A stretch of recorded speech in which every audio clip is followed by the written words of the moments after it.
tradition of excellence. Mentally tough, competitive, selfless. A tradition of winning. This one hit in the air, line drive. It's off the glove of Kojal into center field. Here comes Hernandez. He is safe. Tigers win. Tigers win. This is the Powerhouse. LSU Fighting Tiger Baseball is on the air.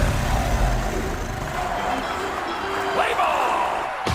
This is exciting live coverage of LSU Fighting Tiger Baseball on the LSU Sports Radio Network, powered by People's Health. This one's high, this one's deep, and this one is gone. Brought to you by Albertsons, Coca-Cola, Cox, Hancock Whitney, Louisiana Blue, McDonald's, and by FMOL Health, Our Lady of the Lake.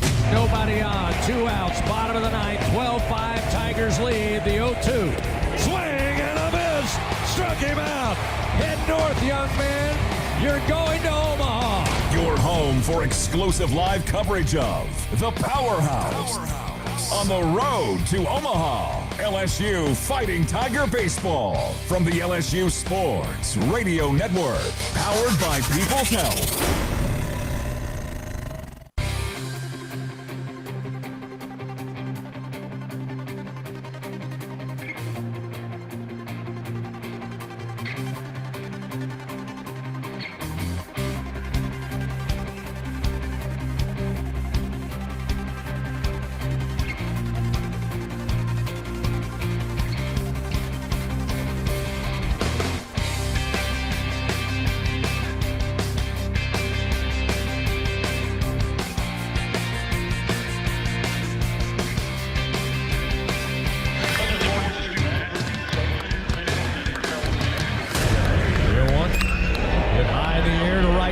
Going back is Swain to the wall. It's gone! Second grand slam of the day!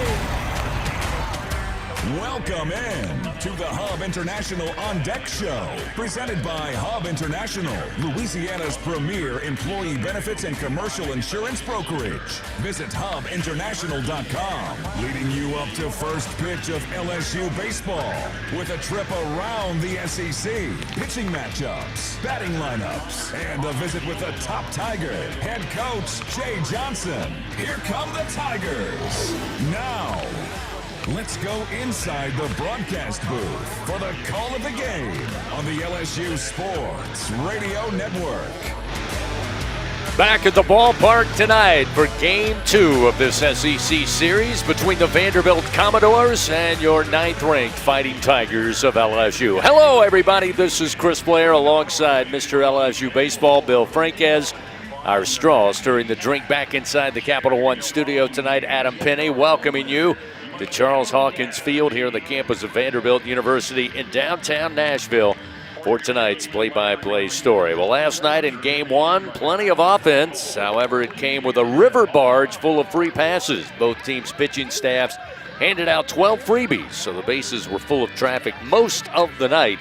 Vandy with the last swing walked it off with a Logan Johnstone 2-run blast with 2 outs in the bottom of the ninth for a 13-12 Commodore win. Tonight, Coach Jay Johnson wants to see his Tigers respond with last night's disappointment with plenty of fight, and he'll count on junior right-hander Cooper Moore to set the tone on the mound.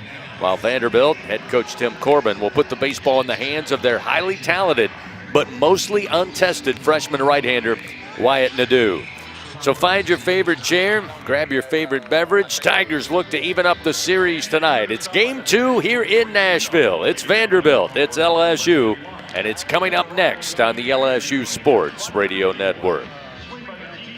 This is Secretary of State Nancy Landry. Knowing the rules of the game is critical for both athletes and fans. Elections are no different. Changes are coming to Louisiana's primary elections next year, so before voting in April, visit geauxvote.com or download the free Go Vote mobile app. Keep your registration current, understand how your party affiliation affects your options, and learn about offices affected by the new law. Know before you go, and go Tigers! Hey, Tiger fans, get ready to swing for the fences because the 2025 baseball season is upon us, and SeatGeek is here to help you experience all the action. SeatGeek makes it easy to find tickets so you can be part of all the home run celebrations this season. Whether you're buying or selling tickets to LSU baseball games or to any other live event in Baton Rouge, SeatGeek is the place to do it. SeatGeek is the official ticket marketplace of LSU athletics. The most disruptive idea in ticketing, a ticket that works. Expect the expected. SeatGeek. Baton Rouge, you rolled the dice and we hit the jackpot. Thank you for voting for LeBear's Casino and helping us win 11 Best of Baton Rouge medals, including Best Slots, Best Table Games, Best Hotel, Best Steak, Best Sports Bar, Best Live Music Venue, and more. When you're ready for an award-winning night out, get to LeBear's Baton Rouge. Must be 21. Gambling problem? Call 800-522-4700.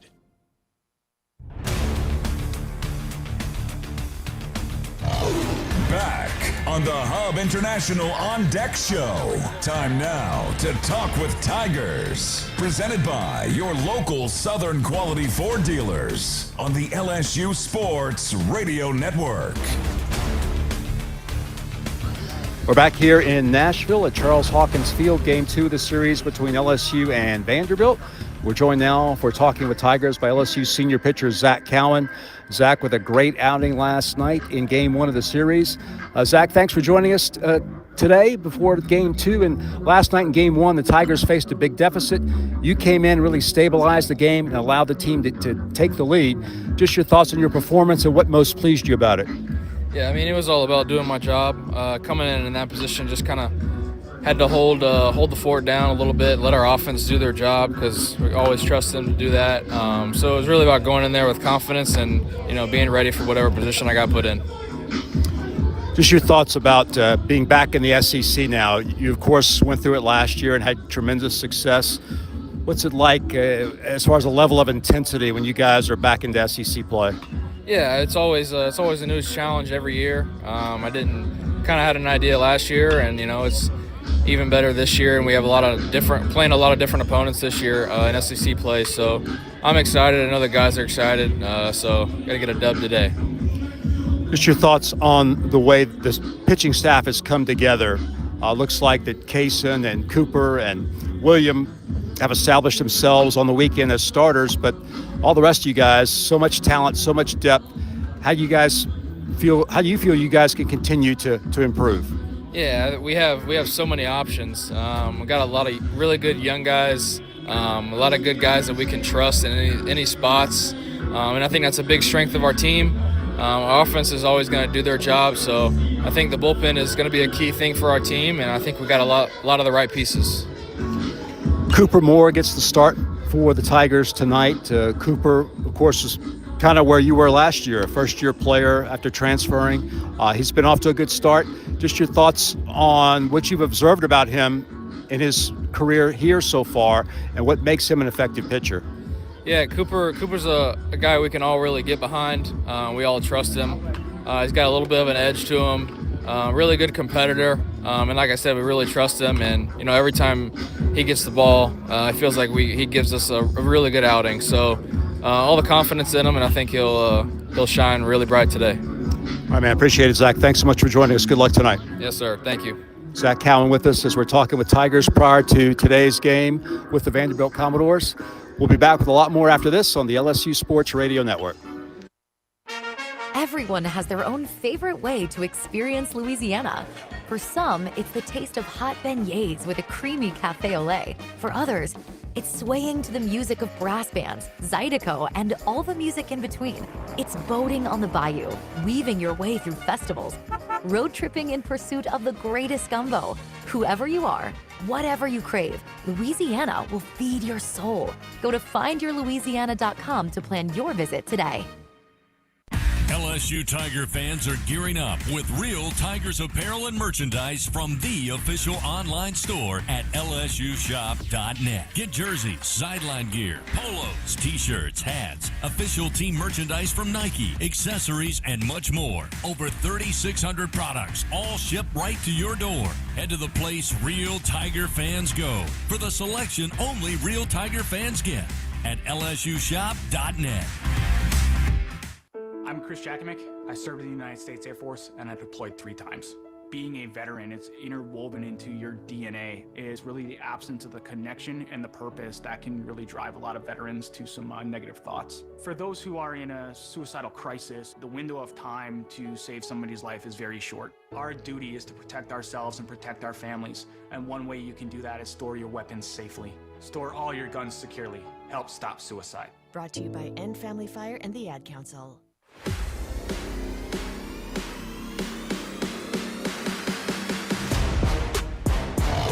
Leading you up to first pitch, this is the Hub International On Deck Show. Time now to take a trip around the Southeastern Conference. Presented by Visit Baton Rouge, Louisiana's capital city. Back at Charles Hawkins Field here in the west end of Nashville. Game 2 tonight. First pitch set for just after 7 p.m. Central Time. Last night, Vanderbilt with the walk-off home run in the bottom of the 9th. Took game 1 13-12. Fans have the right equipment to take on any job linked to the land. Just visit Sunshine, your hometown John Deere dealer in Louisiana, at sunequip.com. Couple of teams playing 2 today. Plenty of action around the Southeastern Conference. Let's take a trip around it. Once again, Mr. LSU Baseball, Bill Franquez. Bill? Thank you, Chris. We'll get you up to date first on what happened last night on the opening night of SEC play. Last night in Athens, Tennessee defeated Georgia 7-4. In Lexington, Kentucky over Alabama, also by a score of 7-4. Florida and South Carolina, a 10-inning pitchers duel. Florida scores 1 in the bottom of the 10th inning to defeat South Carolina 1-0. In Columbia, Missouri last night, Auburn blanked Missouri by a score of 2-0. In Fayetteville, Arkansas won Game 1 over Mississippi State 5-4 last night. In Game 1 of the Ole Miss-Texas series in Austin, a real thriller. Ole Miss scored 5 runs in the top of the 9th inning. Texas tied the game in the bottom of the 9th. They went to extra innings, and Ole Miss wins it in 11 innings last night by a score of 9-8. And Oklahoma last night in Norman edged Texas A&M by a final score of 8-7. So that was the opening night of SEC play. And now let's get you up to date on what's happening here on day 2 on Saturday of the first SEC weekend of the year. Right now in Norman, Game 2 between Texas A&M and Oklahoma. Texas A&M looking to even that series. Right now it's 6-5. Texas A&M in the top of the 8th inning. Top of the 9th inning in Athens, Game 2 between Georgia and Tennessee. Georgia looking to even that series. Right now the Bulldogs lead the Volunteers by a score of 4-2. Mississippi State and Arkansas played Game 2 of their series earlier today. It's already finished up, and they're going to play another game tonight to wrap up the series. Mississippi State won Game 2 earlier today by a final score of 7-2. So at the moment, that series is even at a game apiece. Also playing a doubleheader today is Auburn and Missouri. Auburn won the first game today by a final of 4-3. So Auburn has won the first 2 games of that series. Game 2 is final now in Austin as Texas rebounds after a tough loss last night to Ole Miss. Today, Texas defeats Ole Miss by a score of 11-2. So that series is even at 1 game apiece. Kentucky defeated Alabama today 8-7. So Kentucky has won the first 2 games of that series.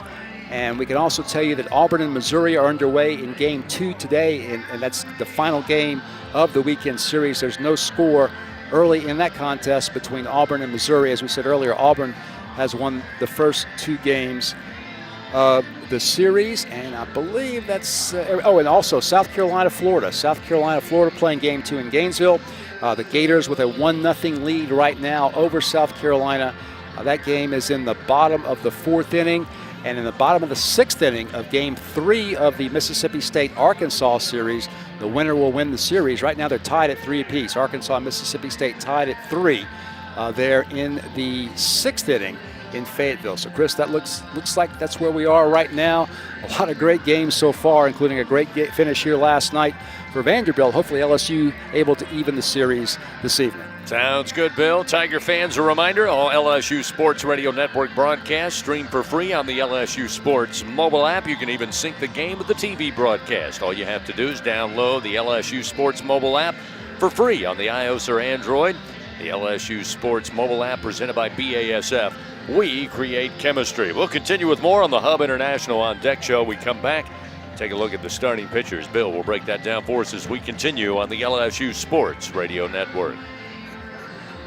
Squeeze every ounce of life out of every day. Memorize every sunset, every face you love, and climb every obstacle until you can't go higher. With Louisiana Blue, you're free to soar because you've got the compassion of the cross, the security of the shield, and the comfort of blue behind you. Live Louisiana. We've got you. Louisiana Blue. Louisiana True. As a full-service industrial contractor, Bartlett Group specializes in maintenance, turnarounds, and capital mechanical projects, refractory, soft crafts, fabrication, and more. Just a few of the companies that Bartlett represents include Excel Scaffold, DECS, Deltec Manufacturing, GMTS, and Precision Refractory. Bartlett boasts the best talent retention record with highly trained and seasoned professionals. Our mission? To deliver first-class service with the best scaffold system and experts. At Bartlett, our strength is our people, driving our growth and success. Choose Bartlett Group, where exceptional is standard.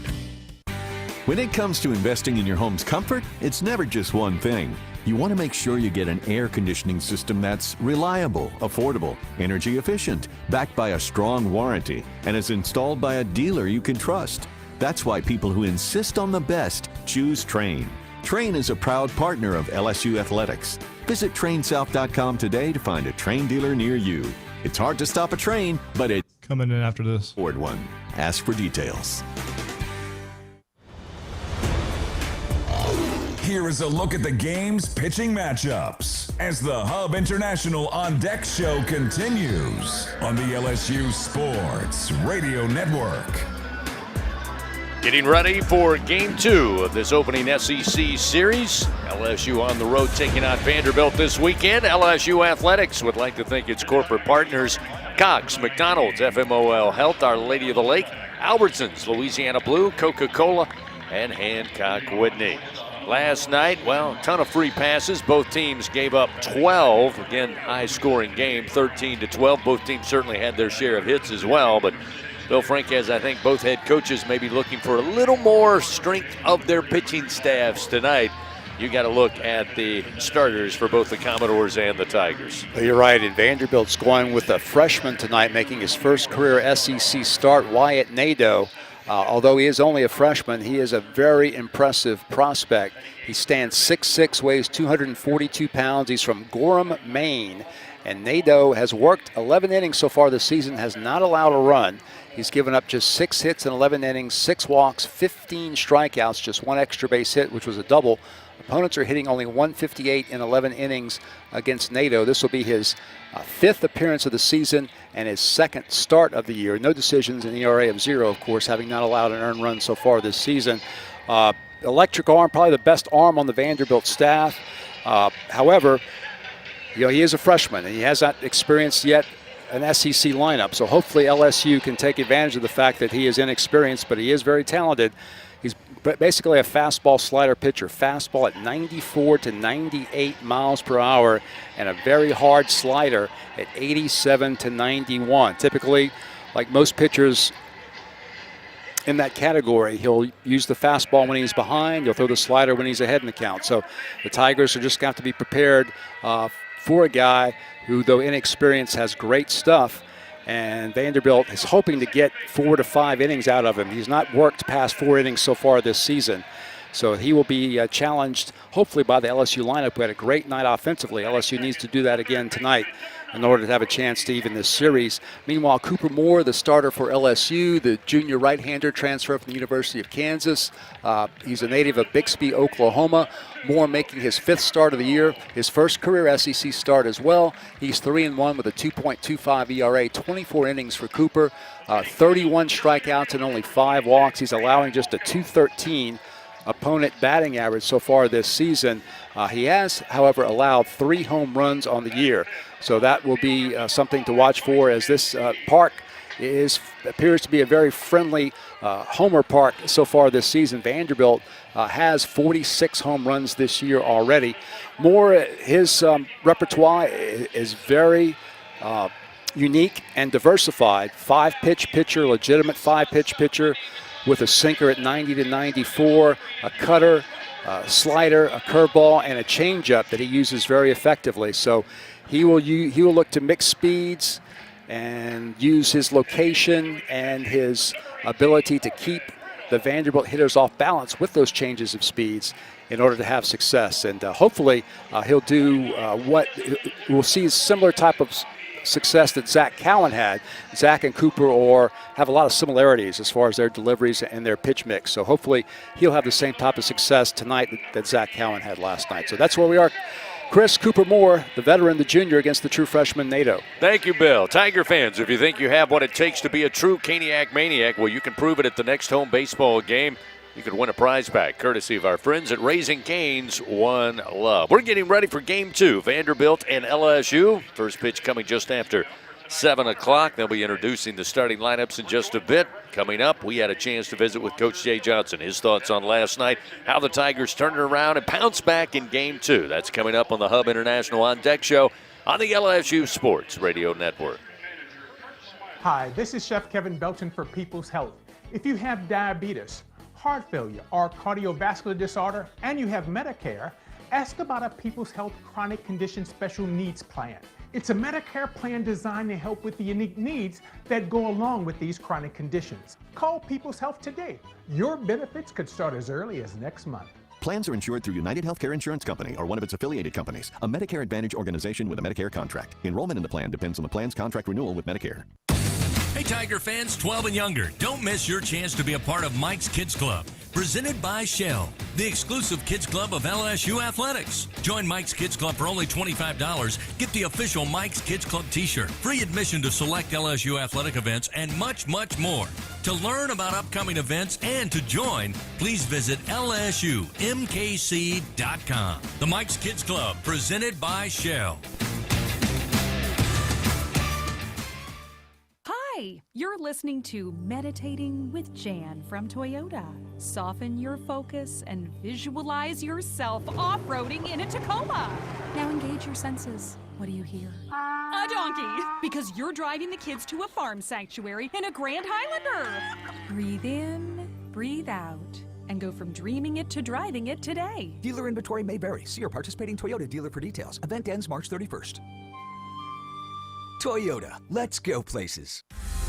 Albertsons is making shopping and saving easier than ever. Check out Albertsons for You on our mobile app or at albertsons.com, where you can shop online and save over $300 weekly with digital coupons. Earn reward points every time you shop in-store or online and redeem your points for free groceries. Download the Albertsons app or go to albertsons.com to start saving. Albertsons, fresh foods, local flavors.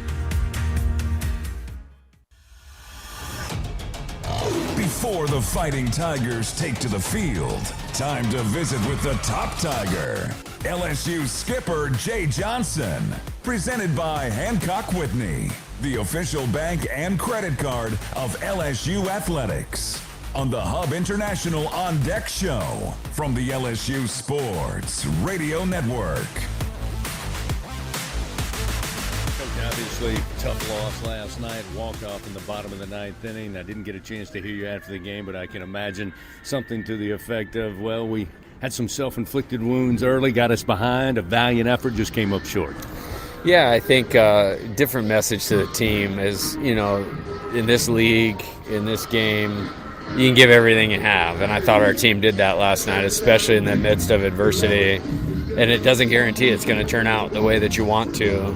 But you got to have the courage to show up today and be willing to invest again. And to me, that's far more important. I mean, it does not take a baseball rocket scientist to know you can't issue 10-plus free bases, although they did it to us too, and still found a way to win. So, I know those guys that pitched last night can pitch better. I'm confident that they will.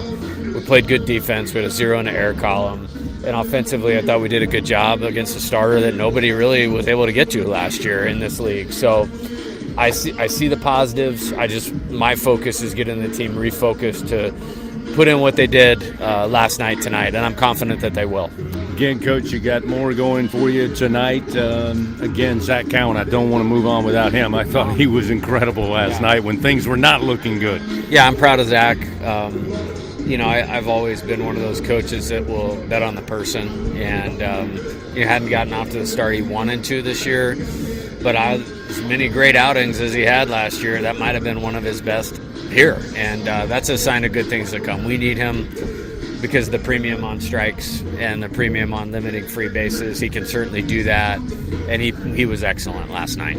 Again, Cooper going for you tonight. One of the things I noticed early in last night's game, Vanderbilt, very disciplined at the plate. They basically said, give us the pitch we want to swing at, otherwise we're going to take our chances you miss. No doubt. I thought they did a really good job of that. They made Kaysen beat him in the zone, and they laid off pitches.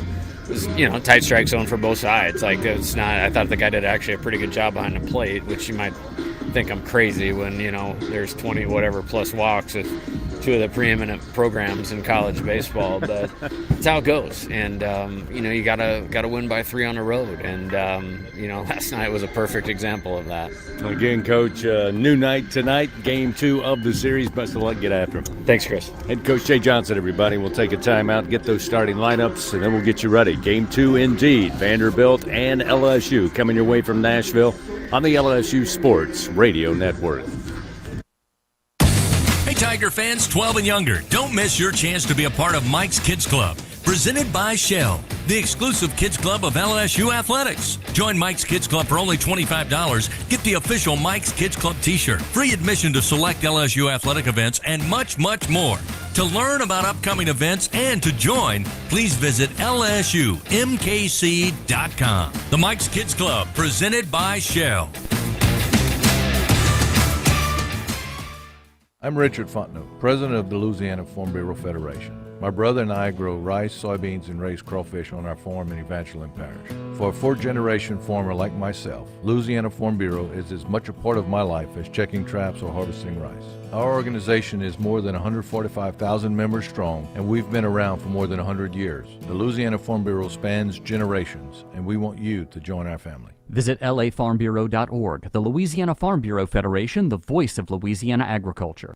Trust isn't given, it's earned by showing up, leading the way, and performing at your best when it matters most. Our Lady of the Lake sports medicine experts know what it takes to improve performance and build champions at every level. That's why LSU chose Our Lady of the Lake as its championship health partner, trusting Louisiana's best medical team to care for our state's best athletes. From championship athletes to everyday champions, trusted care starts here.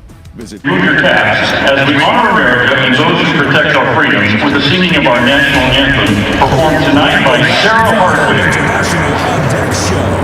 We are just moments away from first pitch. Time now for the game starting lineups. Presented by Cintas. Build a better workday when you partner with Cintas. Visit Cintas.com.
Singing of the national anthem prior to first pitch tonight in Game 2 of Vanderbilt and LSU. Indeed, we're just about set to go. Let's give you the starting lineups. First for the homestanding Commodores, now 12-7 on the year. 1-0 in SEC play with a win last night. Rustin Rigdon again atop the order, the second baseman, a sophomore, batting .294. Brody Johnstone will be at third base. The sophomore hitting .384. Logan Johnstone, the hero last night with that home run in the bottom of the ninth inning, will bat third, be in right field. Braden Holcomb will be in center field, batting cleanup for Coach Tim Corbin. Mike Mancini in left field will bat fifth. Max Jensen, the first baseman, will bat sixth.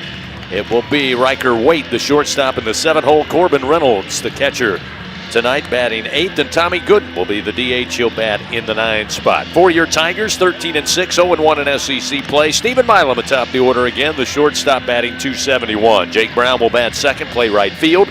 Derek Curiel will be in center, batting third. Zach York at first base will be the cleanup hitter tonight for the Tigers. Kate Arambidi, the DH, will bat fifth. Seth Dardar back in at second base. He'll bat sixth in the order. Omar Cerna Jr. behind the plate catching will bat seventh. Trent Caraway at third, batting eighth. And Chris Stanfield, once again in left field, will bat ninth. That's a look at the starting lineups. We got first pitch, Game 2, Vanderbilt LSU, coming up on the LSU Sports Radio Network. At Hancock Whitney, we don't leave things to chance, including the Tigers season. That's why we ran thousands of our LSU Visa debit cards through every game day ritual around the Gulf South. Get your LSU Visa debit card and some good game day luck for the Tigers this year. Learn more at HancockWhitney.com/LSU. Gotta carry that purple and gold. Hancock Whitney, official bank of LSU Athletics. Hancock Whitney Bank, member FDIC. Squeeze every ounce of life out of every day. Memorize every sunset, every face you love, and climb every obstacle until you can't go higher. With Louisiana Blue, you're free to soar because you've got the compassion of the cross, the security of the shield, and the comfort of blue behind you. Live Louisiana. We've got you. Louisiana Blue. Louisiana True. It's not easy to be a champion. Built from every swing, pitch, and game. All season long. In the grind, the focus, and in the recovery. FMOL Health, Our Lady of the Lake experts provide best-in-class care for defending national champions LSU baseball. On the field, I trust my team. For my healthcare, I trust the lake. From championship athletes to everyday champions, trusted care starts here. Visit ololrmc.com/LSU. 17 SEC championships. One out, bottom of the ninth. Runner at first. 54 NCAA regional and super regional appearances. Shores comes set, the 0-1. 20 trips to Omaha and the College World Series. Ground ball towards Dickinson, flips it to Milam. 8 national titles. The relay to first in time. Tigers win. Tigers win for the second time in 3 seasons and the 8th time in program history. The Fighting Tigers reach the pinnacle. They stand alone atop the mountain. Your LSU Fighting Tigers, the 2025 college baseball national champions. The powerhouse. This is LSU Fighting Tiger Baseball.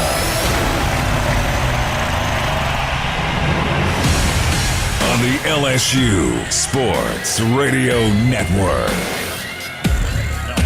Welcome in, Charles Hawkins Field, campus of Vanderbilt University in Nashville. Game 2 tonight in SEC play, Vanderbilt and your Tigers of LSU. Stephen Milam led it off, strikeout victim to the freshman. Pitcher for the Vanderbilt Commodores, Wyatt Nadeau, called strike 3, and Milam retired, quickly one out, gets Jake Brown to the plate for the Tigers. Jake last night put the bat on the ball and then some. With one out, nobody on. Nadeau fires, misses low and inside, sets up Jake. 2-0. Time of first pitch, 7:02 Central Time here in the West End on a, so far, really nice night. We'll get your game day forecast coming up in just a moment. One out, nobody on. Here's the 2-0 to Brown. And a swing and a miss. Chase that one low. And it's 2-1. Get clear skies once again. Very enjoyable afternoon here in Music City. Time of first pitch, 66 degrees. There's a called strike to Brown now to even it up, 2-2. Later tonight, Temperatures once again will drop down into the upper 50s. 1 out and the 2-2 to Brown. Swing and a miss. Chased another one down low. Throw down to first for good measure, and Brown retired. So 2 strikeouts, and Wyatt Nadeau, as we mentioned, Bill, not a lot of experience, but highly touted coming out of high school, the freshman right-hander. Pretty good start there, fans the first 2 batters. It looks very sharp so far. Jay Johnson said earlier today that Nadeau appears to be the next great Vanderbilt pitcher. We just hope he's not there yet. But he has been very effective in striking out both Milam and Brown to start this game. Derek Curiel now coming to the plate. And the first delivery. Strike on the outside corner. Our umpires tonight, Angel Campos behind the plate calling balls and strike. Clint Fagan at first, Jeff Wright at second, Derek Molika down the line at third. The 0-1 to Curiel. And a fastball firm at 97 and right down the middle, and it's 0-2. Like Curiel maybe wasn't expecting the heat on that second delivery, but Nadeau wasting little time. They'll shift the infield with 3 infielders to the right, and the 0-2 pitch. Curiel spoils a 98-mile-an-hour heater, foul down the left field line. Still 0-2. Tonight's team colors presented by Kubota. Kubota, for Earth, for life. Vanderbilt, white jerseys, white pants, black trim, black numbers and names across the front and back. LSU in their gray unis tonight. The LSU purple lid. Vandy going with the white hat on the front. Black bill. Here's the 0-2. Curiel with a good take, missing low with a fastball, and it's 1 ball, 2 strikes. Curiel had a good night last night, 2 for 4. He drove in 3 runs, including a 2-run double. 2 outs, the 1-2. Again, Curiel able to hold back, tempted by that pitch. 91 miles an hour, darting down. Force Reynolds to basket catch it behind the plate. 2 balls, 2 strikes now to Curiel. Just underway, top of the first, and a swing and a miss. Nadeau with a fantastic start. He strikes out the side to start tonight's game. 3 up, 3 down, all put down by a strikeout. We played a half inning, no score, just underway. Vanderbilt coming to the plate next. Cooper Moore on the bump for your Tigers when we return on the LSU Sports Radio Network. In Baton Rouge, locals don't just love their home.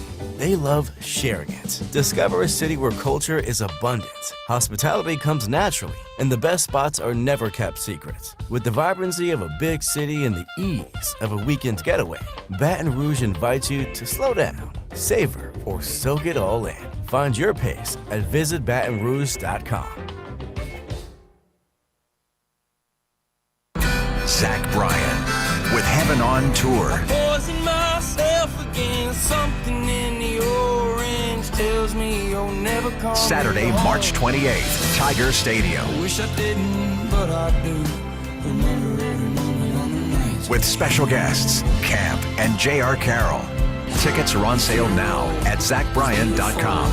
I think I heard you coming. Don't miss Zach Bryan live. I'm a pretty great multitasker. I can wash dishes and do laundry. I can roller skate while walking my dog. I can even order lunch while doing my homework. But I can't use my phone while driving. A distracted driver is one of the leading causes of death in the United States. So when it comes to driving, please, don't be a multitasker.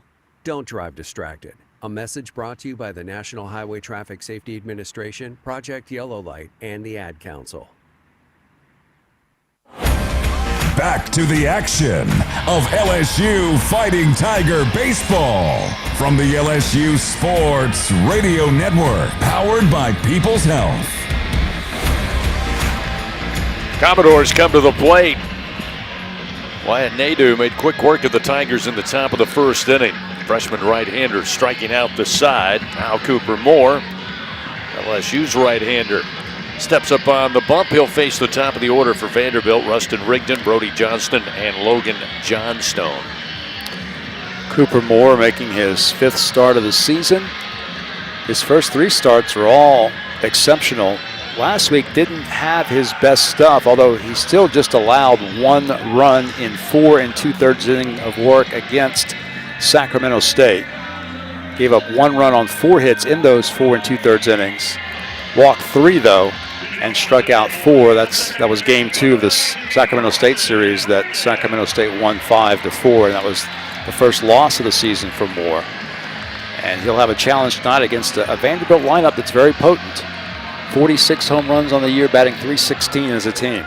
Rustin Rigdon will lead it off. Last night went 2 for 3, a couple of runs scored and an RBI. Reached base twice by way of walk, but who didn't in last night's game? First pitch to Rigdon, a called strike from Moore, and he sets him up 0-1. You mentioned the power for Vanderbilt. Amazing numbers. 46 home runs, as you alluded to, Bill, through 19 games so far here in 2026. They had 66 home runs in 61 games a year ago. Pitch from Moore, low and outside. That'll make it 1-1 to Rigdon. And part of that's due to the ballpark being more homer friendly this year. We talked about it last night. The right center field wall is about 10 feet closer in than it was last year. 1-1.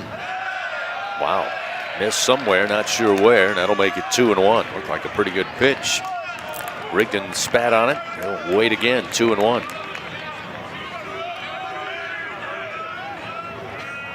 Cooper looks in, and Moore fires. And a swing and a miss. Rigdon almost lost his helmet and his bat. 2-2. Rigdon 2 hits in last night's game, 2 for 3. He drove in a run and scored twice. Move Milam right of second base now against the left-hander Rigdon. Pitch for Moore low. That'll fill the count at 3-2. Again, Caraway getting the start at third. Milam at short. Dardar at second base. Zach York holding down first. Stanfield, Curiel, and Brown left to right in the outfield. Omar Cerna behind the plate completes the battery with Cooper Moore, and there's a cold strike 3. Not sure what Rigdon was looking at. That one a good-looking pitch by Moore. Maybe a little bit on the outer half of the plate to the left-hander, but excellent job by Cooper executing the out pitch. Gets the caught look in, and Rigdon down on strikes. Moore with his first strikeout of the night. And we'll see Brody Johnston. Johnston with a home run last night. Again, Vandy with 2. LSU had 1. Jake Brown had the 3-run bomb in the second inning. There's a big swing by Johnston. A little late coming around, and it's 0-1. 95 miles per hour on that fastball that Rigdon couldn't find for the first out of the inning. Here's the 0-1. The fastball just below the letters and a called strike. Late delayed call by Angel Campos. Campos definitely, at least early in the game, with a larger strike zone than what we saw last night. Yeah, it got wider as the night went on, but you're right, it was tight early on for both teams. The 0-2 lifted to left field. Stanfield coming over to his right, shy of the track on a very well-hit baseball, able to make the play for out number 2. So 2 gone here in the bottom of the first. Getting the scoring started early and often last night. LSU took an early lead. Vandy would get on top. LSU would get back on top. And then Vandy exploded for those 5 runs to make it 10-4. And it was catch-up time for the Tigers the rest of the night. They were able to do so in the 8th inning.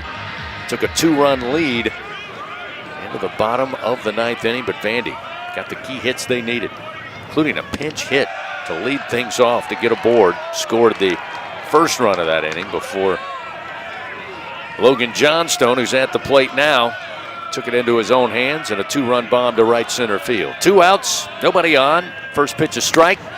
Moore comes back with another fastball to make it 0-2. That home run last night for Johnstone, his 6th of the season. He has 3 doubles, 6 homers, 15 RBI now. 2 outs and the 0-2 pitch. Just missed at the knees. Good looking pitch on 0-2, that time for Cooper Moore, who's certainly pounding the strike zone early here. Strikeout, a fly ball out. Now ahead in the count, 1 ball, 2 strikes. Moore looks in, the right-hander with the wind and the 1-2. Ground ball towards second base. Dardar scoops it up on the hop, throws to York, and that'll do it for Vandy in the bottom of the first inning. So we've played a full inning, no score. We go to the top of the second. Tigers with their second chance tonight. Zach York, Kate Arambidi, and Seth Dardar. 4, 5, and 6 meet of the order, presented by 44 Farms. On the way next on the LSU Sports Radio Network. Score big with MMR. Join the team at the largest privately owned open shop electrical and instrumentation contractor in the nation, headquartered right here in Baton Rouge. MMR is committed to positioning each team member for success. Whether you're a student seeking an internship, just starting your career, or already a seasoned professional, MMR offers a variety of positions just for you. Get in the game at MMR, where your future is bright. Kick off your career at mmrgrp.com/careers. MMR, a proud partner of LSU Athletics. Louisiana runs on hard work, on the field and on the job. ES&H's mission is to continue to be a high-performance company that quickly, safely, and effectively responds to our customers' emergency needs. ES&H provides excellent service with quality and integrity that keeps our state ready for the next inning. Coming in after this. Your partner for a safer, cleaner South Louisiana. The reigning national champs play here. Fighting Tiger Baseball on the LSU Sports Radio Network, powered by People's Health. LSU Vanderbilt Saturday night here in Music City. We're scoreless after a full inning of play. Tigers come to the plate. Zach York going to lead it off for LSU. And we mentioned plenty of offense last night. Of course, aided in part by 24 free passes for both teams. Again, there was a lot of traffic throughout the night.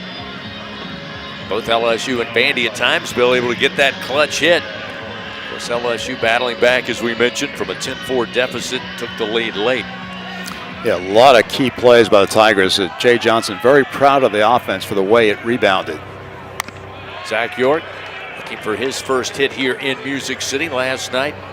Went 0 for 3, did reach base on a walk, scored a run. In fact, he was walked 3 times in last night's first battle. Quickly off to a 2-0 count here from Wyatt Nadeau.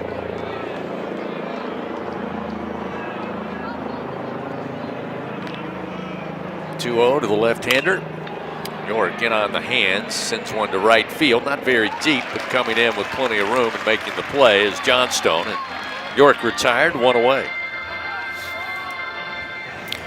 Jay Johnson said last night that despite the loss, he feels like the team offensively is much better now than it was at the beginning of this week. You like the way the team rebounded and got the win against Creighton on Tuesday night, and love the resilience in last night's game. Kate Arambidi, first pitch, a bouncer towards second base. Rigdon fields it near the bag, and good throw to first in time. Jensen brings it in. Quickly 2 gone for the Tigers here in the top of the first, or rather top of the second inning. You know, Bill, it wasn't quite the fireworks we understand they had last night. Oklahoma and Texas A&M, those two teams went after each other a little bit, but it did get a little contested and heated here at the Hawk last night between Vanderbilt and LSU. Oh, definitely. A lot of emotions in last night's game because of the nature of LSU's comeback and, of course, the way Vanderbilt finished. Seth Dardar to the plate. Dardar off the bench last night, a pinch hitting role. Had a base clearing double that was key for LSU. He then would remain in the game at second base, getting the start once again tonight.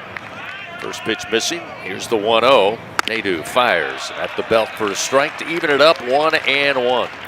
That 3-run double by Seth in the 5th inning last night is what really gave LSU life. Up to that point, it looked like Vanderbilt was going to roll to a big victory, but Seth got the Tigers back in it. 1-1, missing low from Nadeau, and it's now 2-1.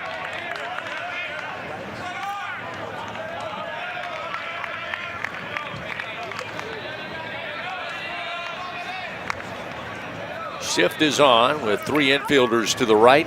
Pitch to the left-hander is a high chop. Charging in will be Jensen, the first baseman. He'll glove it and flip to Nadeau, covering at first for out number 3. So another quick inning for the Tigers. Played an inning and a half, no score. We go to the bottom of the second inning. Vanderbilt coming to the plate. Back after this on the LSU Sports Radio Network. Hey, Tiger fans 12 and younger, don't miss your chance to be a part of Mike's Kids Club. Presented by Shell. the exclusive kids club of LSU Athletics. Join Mike's Kids Club for only $25. Get the official Mike's Kids Club t-shirt, free admission to select LSU athletic events, and much, much more. To learn about upcoming events and to join, please visit lsumkc.com. The Mike's Kids Club, presented by Shell. Squeeze every ounce of life out of every day. Memorize every sunset, every face you love, and climb every obstacle until you can't go higher. With Louisiana Blue, you're free to soar because you've got the compassion of the cross, the security of the shield, and the comfort of blue behind you. Live Louisiana. We've got you. Louisiana Blue. Louisiana True.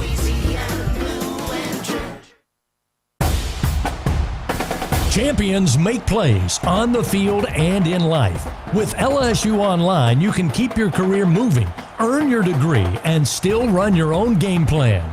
Learn anytime from anywhere and take the next step toward your goal line.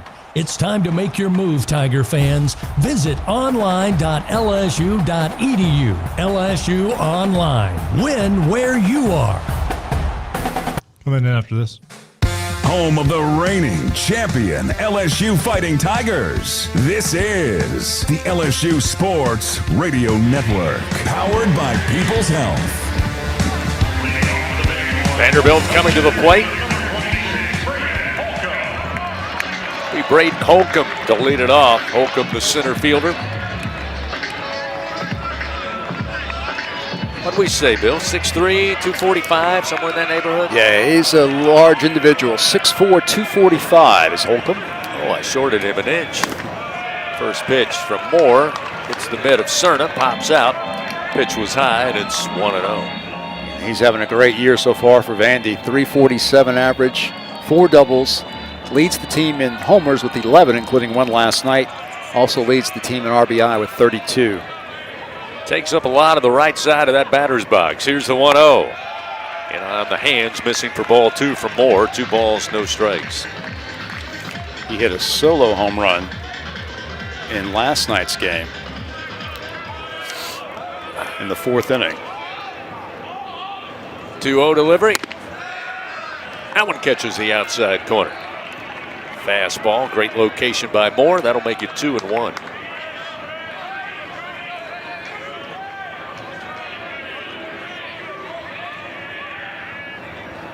Already 11 home runs, 32 runs batted in for Holcomb. There's a big swing and a miss. That'll leave in the count 2-2.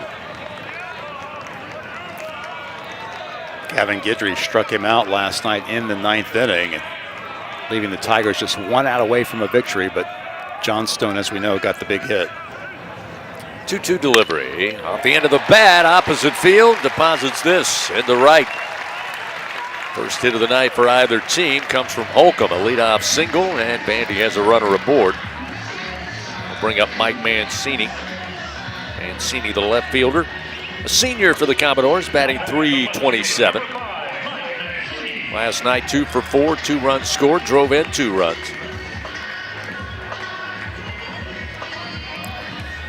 Nice piece of hitting there at time by Holcomb. He had a couple of big swings and misses, but just went the opposite way that time. Right past York in the right field. Yeah, definitely a great swing. Moore was trying to find that outer black and not willing to take a chance. Just stuck the bat out there, had enough strength to lift it into right field. First pitch from Moore misses to Mancini, 1-0. Caraway playing just inside the third base bag. Mancini swings, pops it up foul behind us, and it's 1-1. It's one of the things that makes this Vanderbilt team, should this power continue, Bill, throughout the season, very dangerous, because we all know Tim Corbin, while I'm sure he enjoys watching those baseballs fly over the fence, they don't give up on small ball either. They work on it. It's part of their offense. That's why the Tigers not fully convinced Mancini going to swing away. Pitch outside. It's 2-1. No, they are very diversified in their offensive attack. Great athletes on this team. Just about all of them run very well. Holcomb with a lead off of first, and the 2-1. Off speed, but upstairs for Moore. It'll make it 3-1 to Mancini.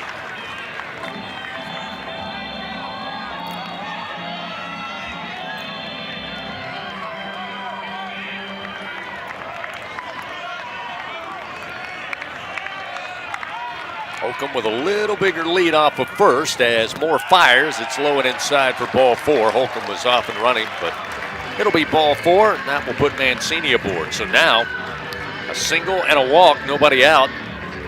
Commodores with runners aboard. And here now is an opportunity perhaps for Tim Corbin to use some of his small ball strategy. We'll see if he'll ask Max Jensen to lay down a bunt as Tigers call a team meeting on the mound, perhaps to discuss that possibility. Jensen getting the start tonight.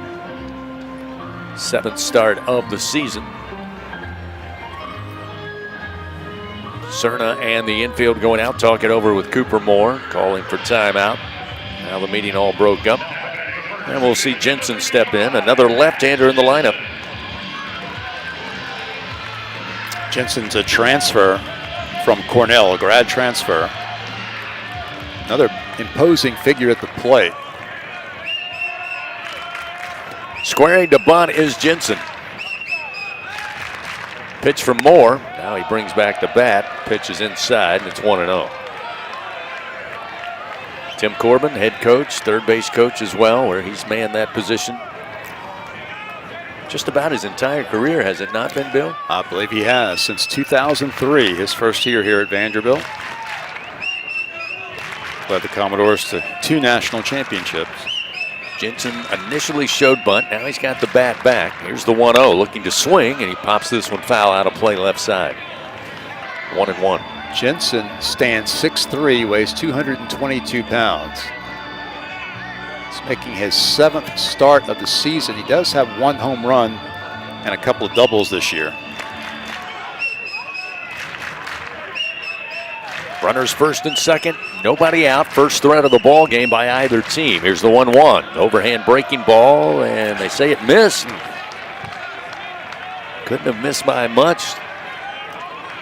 Make it 2-1. Moore looked a little frustrated not getting that call. Got to shake it off quickly.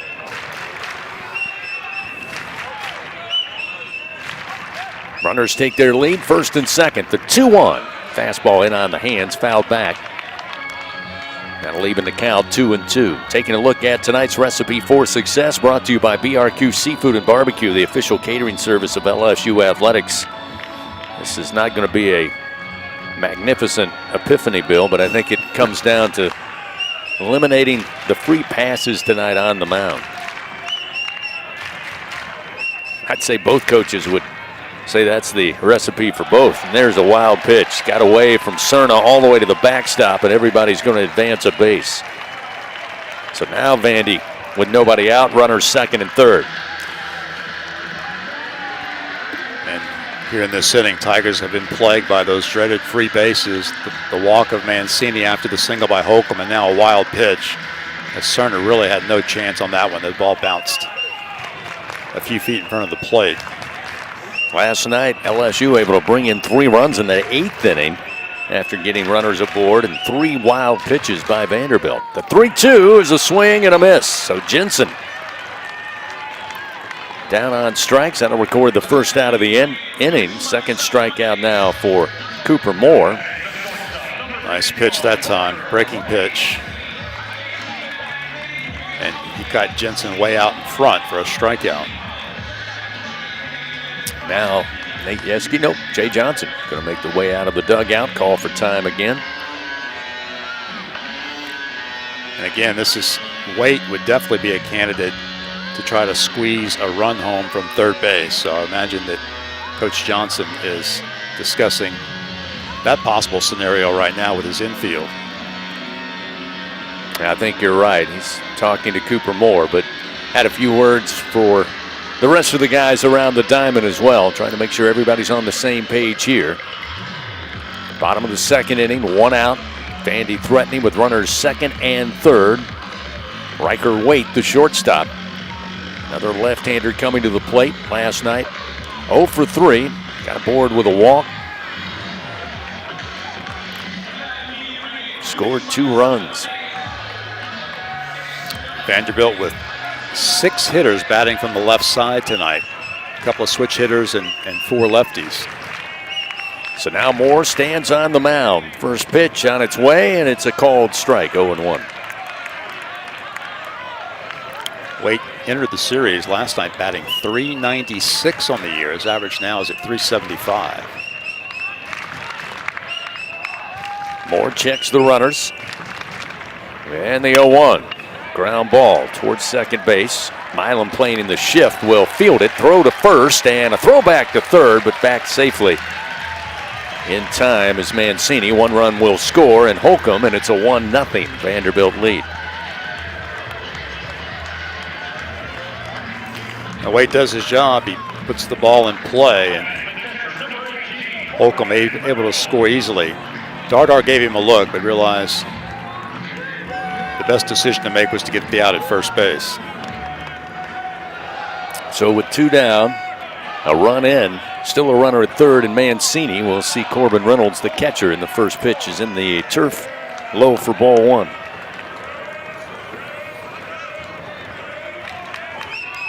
Freshman Reynolds out of Clarksville, Tennessee. And the 1-0 from Moore. Swing and a miss. 1-1. No, you're right. Officially, that ground ball was to Milam, although it was to the second base position. Milam made the play. Here's the 1-1. Foul straight into the turf. That'll get Moore ahead. 1 ball and 2 strikes. Mancini aboard on the walk, now at third base. Holcomb in after getting the leadoff single to right field. Came in to score on the fielder's choice. 1 ball, 2 strikes, a 1-0 Vandy lead. 2 outs, runner at third.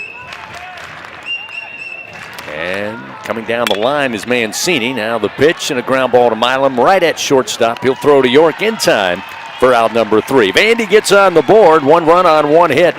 They leave 1 man on.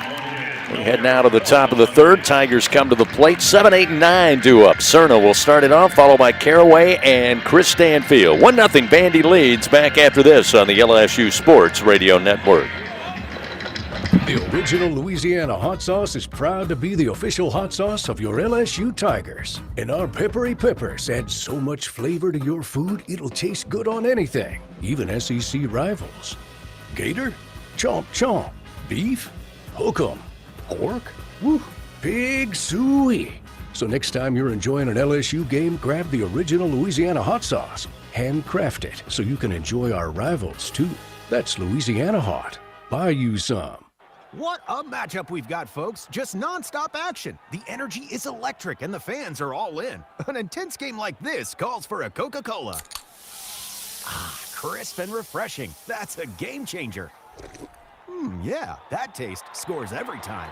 And just like that, they're back at it. Passionate fans and an ice-cold Coca-Cola. Now that's a winning combo. No matter the team, no matter the sport, everyone knows fan work is thirsty work.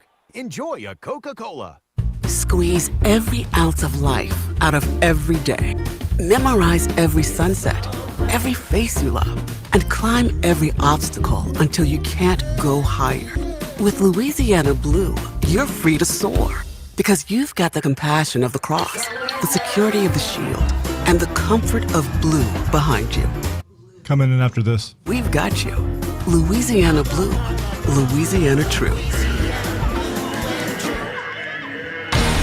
We head to the top of the third inning of LSU Fighting Tiger Baseball.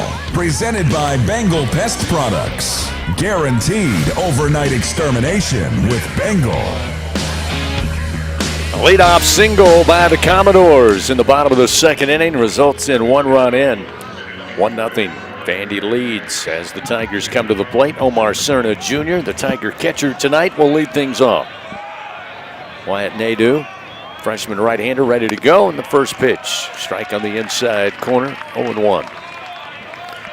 He opens Cerna with an off-speed pitch that time, 86 miles per hour on the slider. The 0-1 fouled back off the bat of Cerna. 0-2 now the count. Cerna, of course, the hero back on Tuesday night in the win over Creighton with his first career home run, which happened to be a grand slam, helping the Tigers to the victory. That's one you'll remember. Yep. Down to the count. Here's the 0-2. And Cerna, ground ball. Slow bouncer up the middle, coming over. The shortstop and the throw to first in time. Just beats Cerna by a step and a half. Good play that time by Riker Waite. Thought off the bat, Bill. It might have a chance to skip on into the center field turf, but Riker Waite able to get to it, make a good throw. And just able to beat Cerna for the first out of the inning. We'll see Trent Caraway now. Tiger third baseman. 0 for 2 last night after entering the game. First pitch missing low for Nadeau. In that first inning, Nadeau struck out the side. Bill, you and I commented after the second time at the plate, the Tigers did make contact. It's a swing and a foul off the bat of Caraway, and it's 1-1. Yeah, that's a step in the right direction. LSU has been making contact here in the second and now the third inning, but not a whole lot of very strong contact yet. So Nadeau has been very sharp. 1 ball, 1 strike to Trent Caraway. Nadeau's 1-1. Spinner did not spin enough, missed inside, 2-1.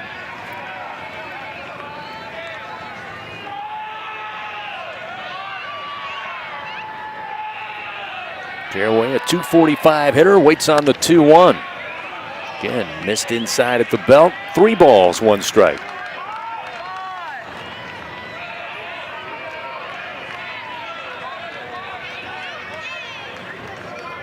Three-one pitch, fastball, high chop towards third.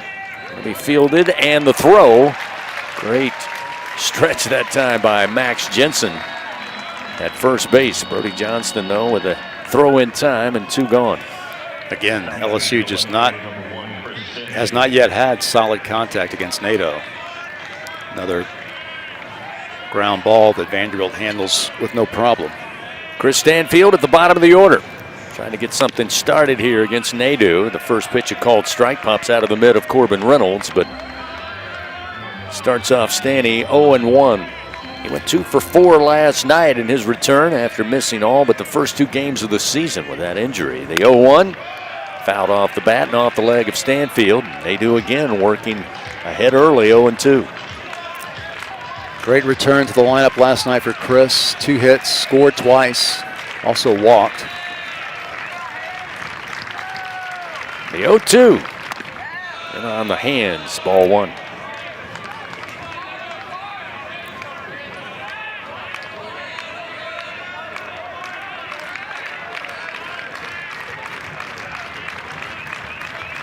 Two outs, nobody on here in the top of the third. The 1-2 pitch, and he fooled him late, swing and a miss. Nadeau records yet another strikeout. And the Tigers go quickly again in the top of the third. Strikeout number 3, or check that, number 4 for Nadeau. Vandy leading 1-0. They come to the plate in the bottom of the third after this on the LSU Sports Radio Network.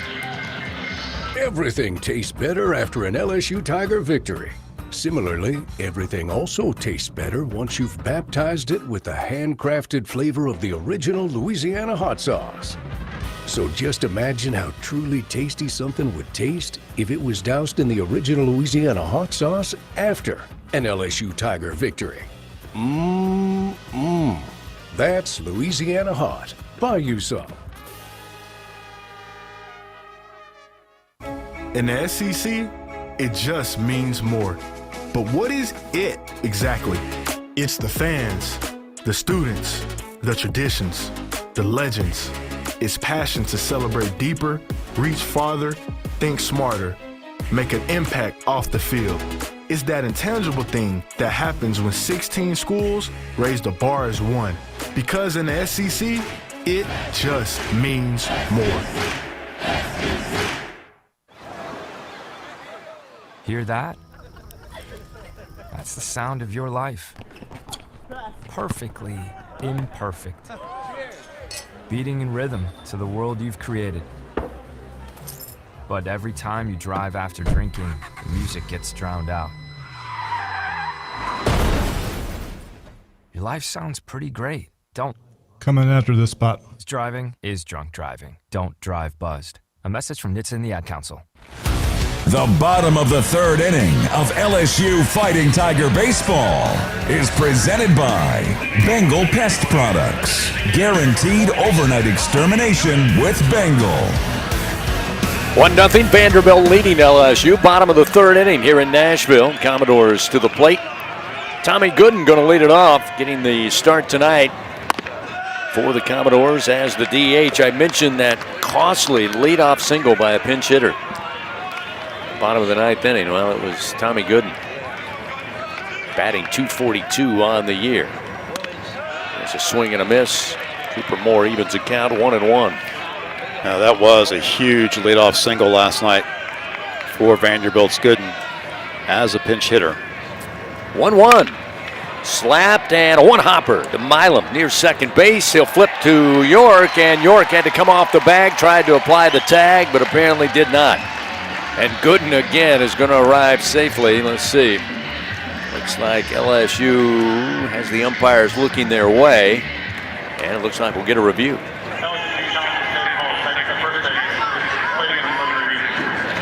So the Tigers indeed are going to challenge that play. Again, the throw by Milam. Had to wait on it, that one bounce.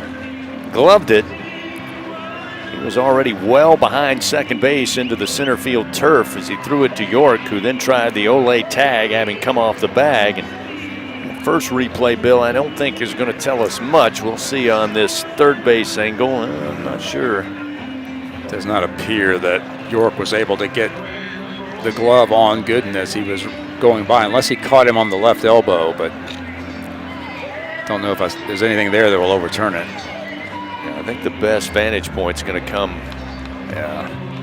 from that center field cam, but again, they're going to have to slow it up. I'm not sure. I thought maybe he caught him on the left elbow as he was going by, but it looks like Gooden eluded the tag. So the review brought to you by Acme Oyster House. LSU challenging the call of safe at first, avoiding the tag in Gooden. And there were several challenges last night. Still a lot of talk today about that Jake Brown non-home run over the left field foul pole as well. Again, I think technology let Jake down on that one, the camera angle that they had. There we go. So the challenge fails on the part of LSU. Gooden will be safe at first after the review. They'll have one challenge remaining. And they do rule that an error on Stephen Milam, which would be his first error of the year. A tough play, though. That was not an easy play by any means, as Stephen had to field it and throw it almost in one motion to have any chance of getting Gooden. So that'll leave Gooden at first base, and the Commodores again with another leadoff runner aboard. We'll see top of the order, Rustin Rigdon now. Is Moore going to slowly throw over to first to keep an eye on Gooden.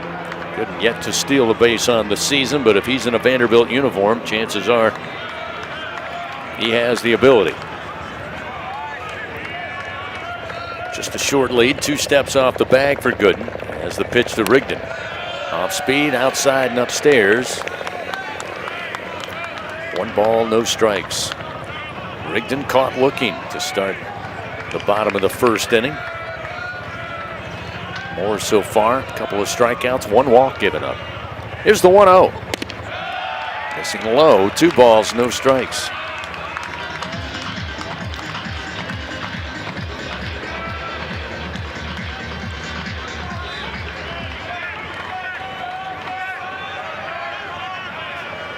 The count. Here's the pitch to Rigdon, and a late swing and a foul towards the third base dugout of the Commodores, and it makes it 2-1.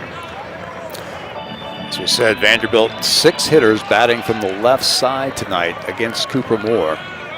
He's only allowed a 200 average against left-handed hitting so far this year. 2 balls, 1 strike. Pitch to Rigdon. Slapped, knocked down by York on a ground ball at first on 1 hop, and now he'll try to apply and get the tag, but Rigdon ran out of the baseline anyway. He's out. That will advance a runner in Gooden to second base, but that one slapped off the bat of Rigdon. A little short hop by York to fielded and picked it up. Ian Rigdon did a little dance, and York did apply the tag, but Rigdon already out of the baseline. So that will be the first out of the inning, but the Commodores do move a man into scoring position. It's 2 straight balls hit pretty well by the first 2 Vandy hitters, Gooden and Rigdon. Now we'll see Brody Johnston. He lined out to Stanfield on a pretty sharply hit ball his first time up, and he sends one into the dugout with fire behind it. Luckily, everybody gets out of the way for the Commodores. It's 0-1. Johnston with 4 RBI in last night's game. He's got a chance for another one right now. Runner at second, high chop to third. Caraway looks the runner back, throws to first in time to York for the second out of the inning. But Johnston retired. That'll leave Gooden at second base, so still a little work to do for Cooper Moore and the Tigers here, trying to keep it a 1-0 Vandy lead in the bottom of the third inning. Johnstone, last night's hero, the right fielder, stand in. Grounded out to Seth Dardar, his first time up, back in the first inning.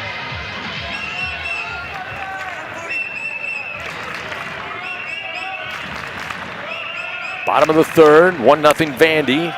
Moore's pitch will slide Johnstone out of the way from the left side. Ball 1. Johnstone is a transfer from Washington State. Here's the 1-0 from Moore. Again, same place, too far inside, make it 2-0. Native of Los Gatos, California.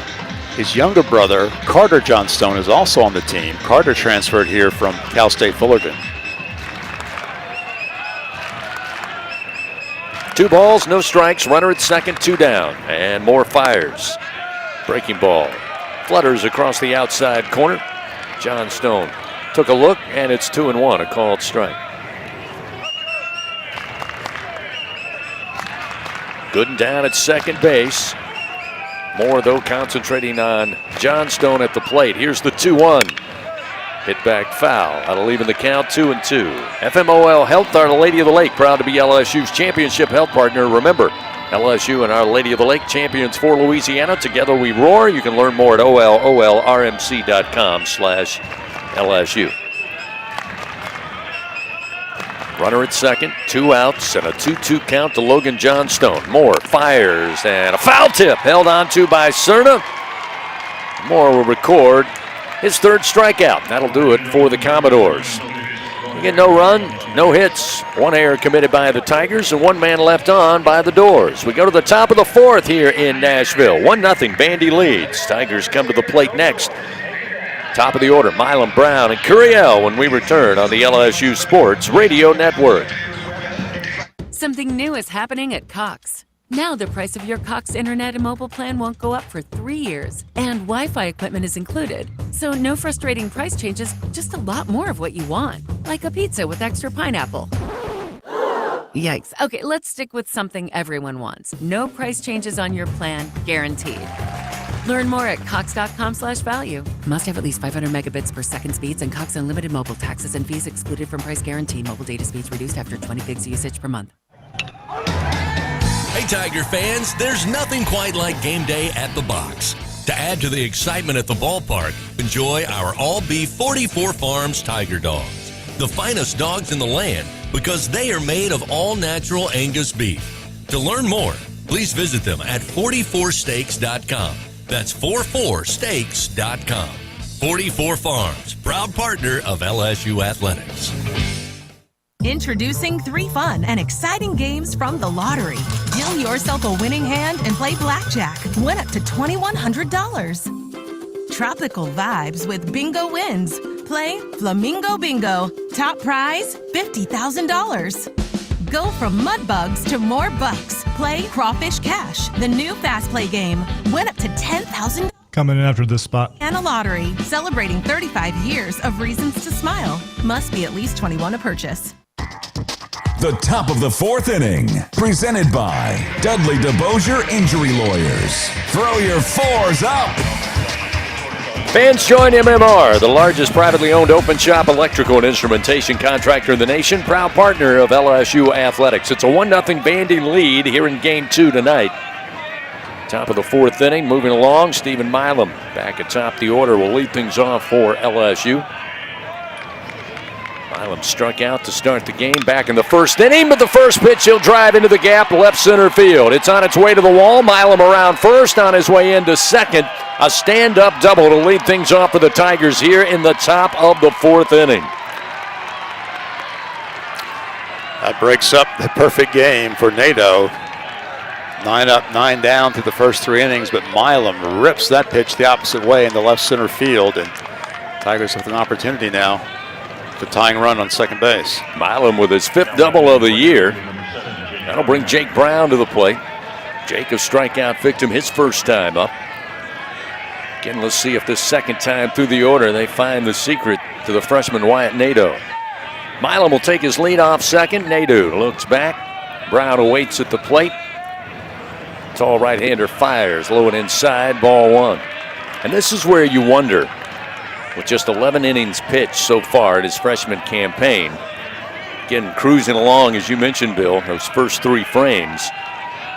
First little bit of pressure here, not much yet, but a little bit with Milam at second base. We'll see how Nadeau handles it. The 1-0 to Brown comes off the helmet of the catcher Robinson and makes its way all the way to the third base dugout. So Milam will get a green light to third base. So now just 90 feet away with nobody out. Brown at the plate with a 2-0 count.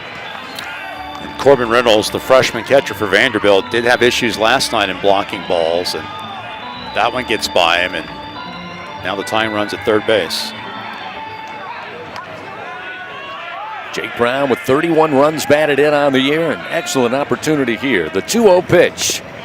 Low and outside, ball 3. So 3-0 the count to Brown.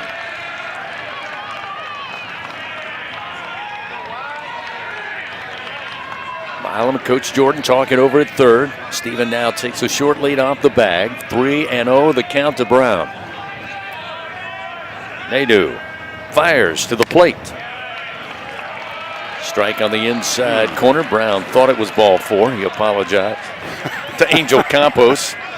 He's aware. Angel Campos, I believe, people may remember. Yes. Tossed the Coastal Carolina coaches out there in Omaha. In fact, I think he's thrown 2 coaches out already in 2026. The 3-1. Call that a strike at the letters on the inner half. So Nadeau now works it full. 3 balls, 2 strikes. Milam at third, nobody out. Trailing Vandy 1-0. Jake Brown at the plate. Nadeau, payoff pitch. Misses for ball 4. So Brown with a good at bat will walk his way down to first base. Nadeau gives up his first base on balls of the night. And now we'll see Derek Curiel, another great candidate in this situation for the Tigers. Derek last night 2 for 4, drove in 3 runs, scored 2 runs. Derek had a sac fly and that 2-run double in last night's game. Runners first and third, nobody out. Nadeau fires. Overhand and missed upstairs. 1-0. As we said earlier, the ceiling for Nadeau so far this season has been about 4 innings. See if the Tigers can keep that trend going here. Curiel readies the bat. Nadeau's 1-0 pitch. Low and outside for ball 2, and now the strike zone starting to be a little elusive for Wyatt Nadeau. He's at 45 pitches right now. He's thrown 20 strikes. Let's see, actually his pitch count is a little higher than 45. Runners first and third, the 2-0 to Curiel. That time he finds the zone with a fastball, 2-1. Yeah, 46 is correct. 46 pitches now for Nadeau as he works here in the 4th inning. Brown at first, Milam over at third. Quick throw, snap throw by Nadeau. Nice move, and Brown just able to slide back head first.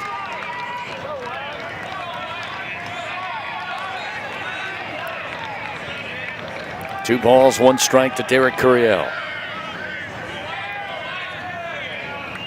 Nadeau comes set. Takes a little extra time. Pitch clock down to 2, and he fires. Check swing and a foul towards the on-deck circle, third base side, and it's 2-2. Came right at Derek that time with a 96-mile-per-hour fastball. Curiel able to fight it off. 2 balls, 2 strikes. Runners ready, and another throw, and it gets away from the first baseman, Jensen. That'll score Milam. Brown into second base, and a miscue by Nadeau ties the game at 1-1.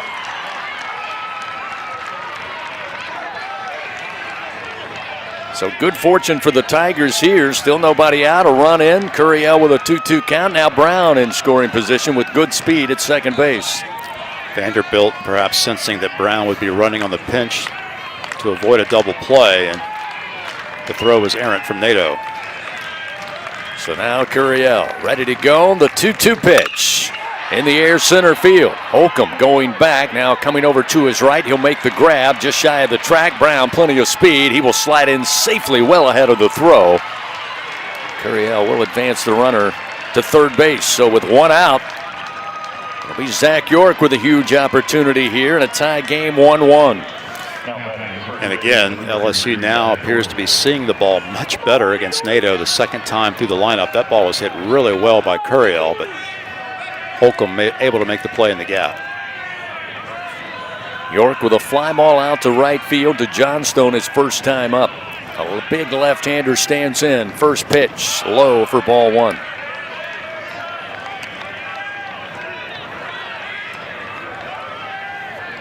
Brown aboard on a walk after Milam led it off with a double.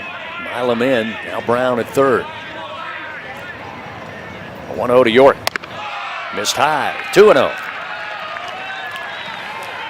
Amazing, seems like just 20 minutes ago, Bill, you talked about how Nadeau was getting nothing but ahead of hitters, and now here in the 4th inning, not the case, and that's going to bring Scott Brown, the pitching coach, out of the dugout. Check on his freshman right-hander here with a tie game, 1-1. LSU threatening to take the lead. York at the plate, Brown at third, just 1 away. So he's now thrown 50 pitches on the night. He's thrown 30 for strikes and 20 for balls. But after being just superb through the first 3 innings, LSU is finally starting to get to him. And right now, York just needs to put the ball in play somewhere and get that run home from third base. 2 balls, no strikes. Nadeau ready to go, and the pitch to York. Missed low. 3 balls, no strikes. Now you hear the groans from the Vandy fans and a little bit from that third base dugout. Brown takes his lead off of third, 1 out. Will York get the green light? Nope, and a miss outside for ball 4. So another free pass from Nadeau. That's his second walk of the ball game. Tigers continue to bring to the plate. Now Cade Arambidi with an opportunity. Now, of course, the walk does set up the potential for a double play for Vanderbilt. Arambidi needs to lift the ball to the outfield. Cade last night 2 for 4 with 2 runs scored in game 1. Looking to bunt. Not able to get contact with the ball. Almost got him on the hand, but it's a called strike, 0-1.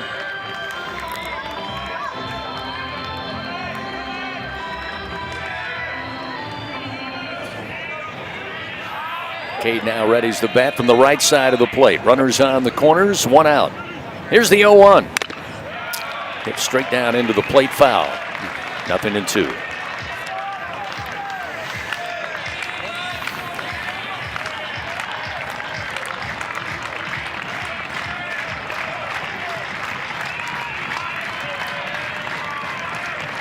One run on 1 hit for both teams here in the top of the 4th. Tigers with an opportunity.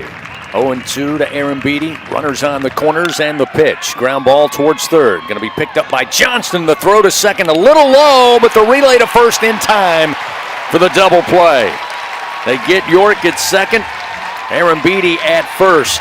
Looked like the initial throw from Johnston, third base side. to Rigdon covering second base. Might get away. He took it on a short hop and then was able to make the throw to first in time for the twin killing. But the Tigers get a run on the board. They do it on one hit, one error against the Commodores. We're tied at 1-1. We go to the bottom of the fourth here in Nashville on the LSU Sports Radio Network. Hey, Tiger fans 12 and younger, don't miss your chance to be a part of Mike's Kids Club. Presented by Shell, the exclusive kids club of LSU Athletics. Join Mike's Kids Club for only $25. Get the official Mike's Kids Club t-shirt, free admission to select LSU athletic events, and much, much more. To learn about upcoming events and to join, please visit LSUMKC.com. The Mike's Kids Club, presented by Shell.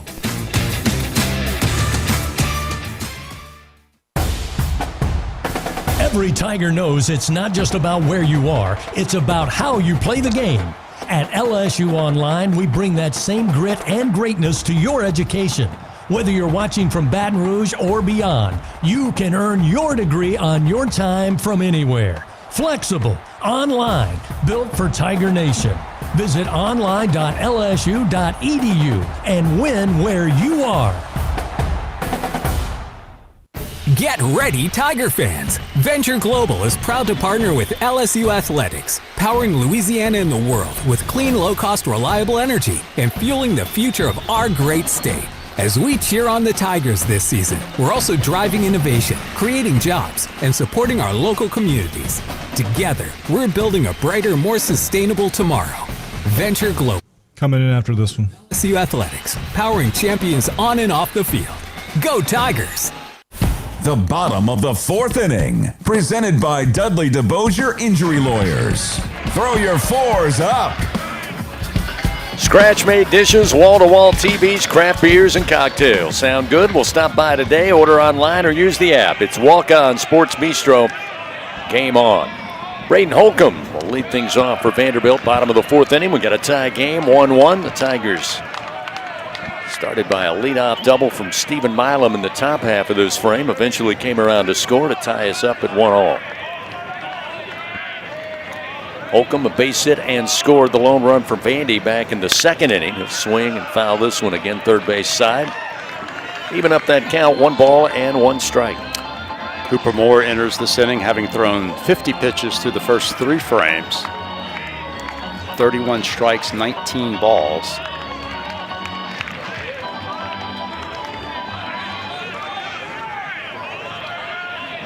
Moore's 1-1 delivery. Just missed the outside corner. 2-1.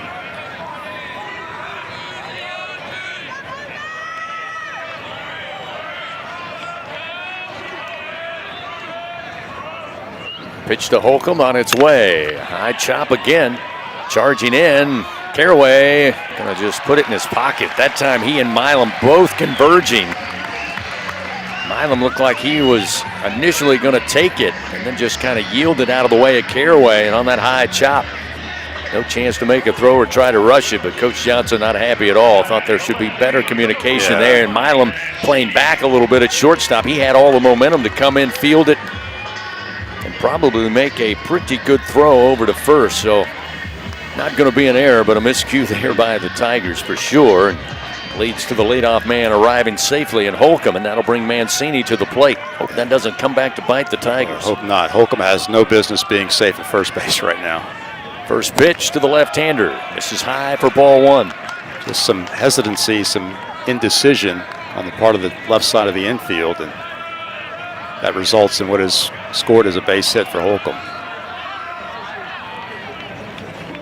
The 1-0 pitch, swing and a miss. Sweeping breaking ball. Mancini fooled. It's 1-1. Mancini a walk. Left stranded at third base back in that second inning. Holcomb 1 of 1 in stolen bases. Pretty good sized lead, and now Moore going to throw over to get him a little closer to the bag. Still a 1-1 count to Mancini at the plate.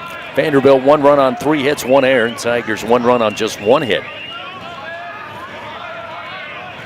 Ken Caraway playing inside the third base bag. There's a huge swing and a miss. Make it 1-2 now. As Moore again Off-speed pitch, and Mancini off balance. It's 1-2. Tigers now trying to set the infield. They've got Dardar behind second base. Milam now over with a couple of steps in right field on the shift.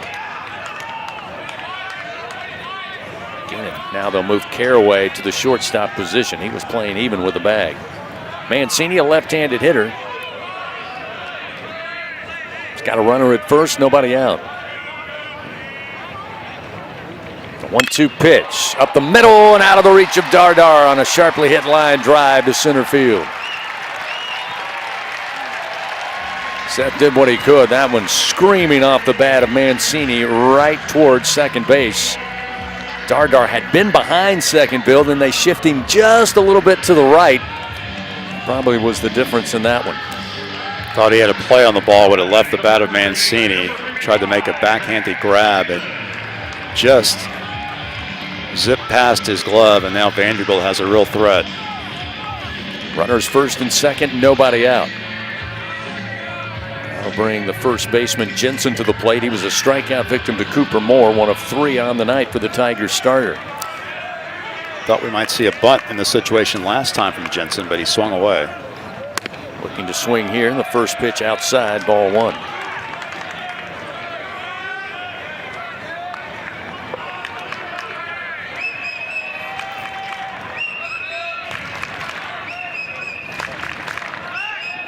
Jensen awaits the 1-0 pitch. Outside corner called strike. By the way, the official score did change that error call that was charged to Stephen Milam earlier in the game. It's been changed to a base hit, which I think is the correct call. So no errors for the Tigers so far tonight. Runners first and second. Here's the 1-1. And on the hands, just missed him. Time came back with a fastball after the changeup offering. Now 2-1.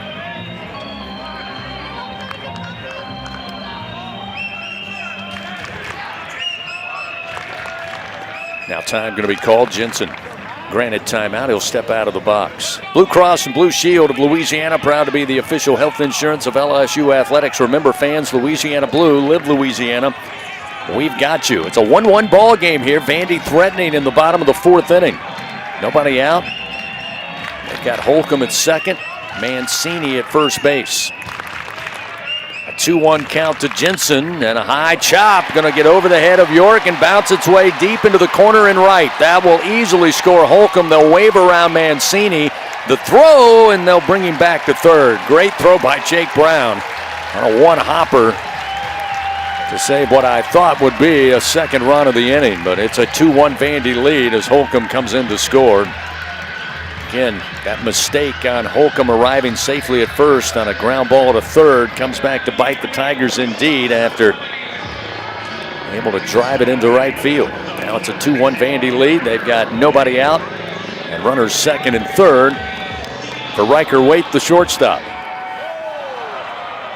And Jensen just drove the ball into that turf in front of the plate. Takes a huge hop over York's head, and Vanderbilt regains the lead. First pitch. Strike at the belt, 0-1.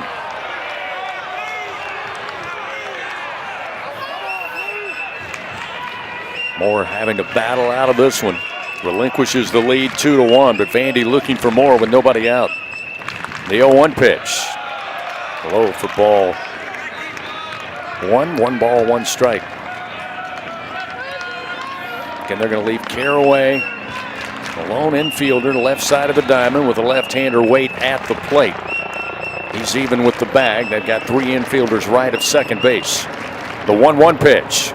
Down in the dirt, inside. Nice job by Cerna to block it up. 2-1. Jay Johnson mentioned this last night that the Vanderbilt hitters were really locked in. And so far in this series, they've done a great job of not swinging at pitches that are not in the strike zone. 2 balls, 1 strike to Waite. Moore fires. They had a swing and a miss. Breaking ball gets by him to even it up 2-2.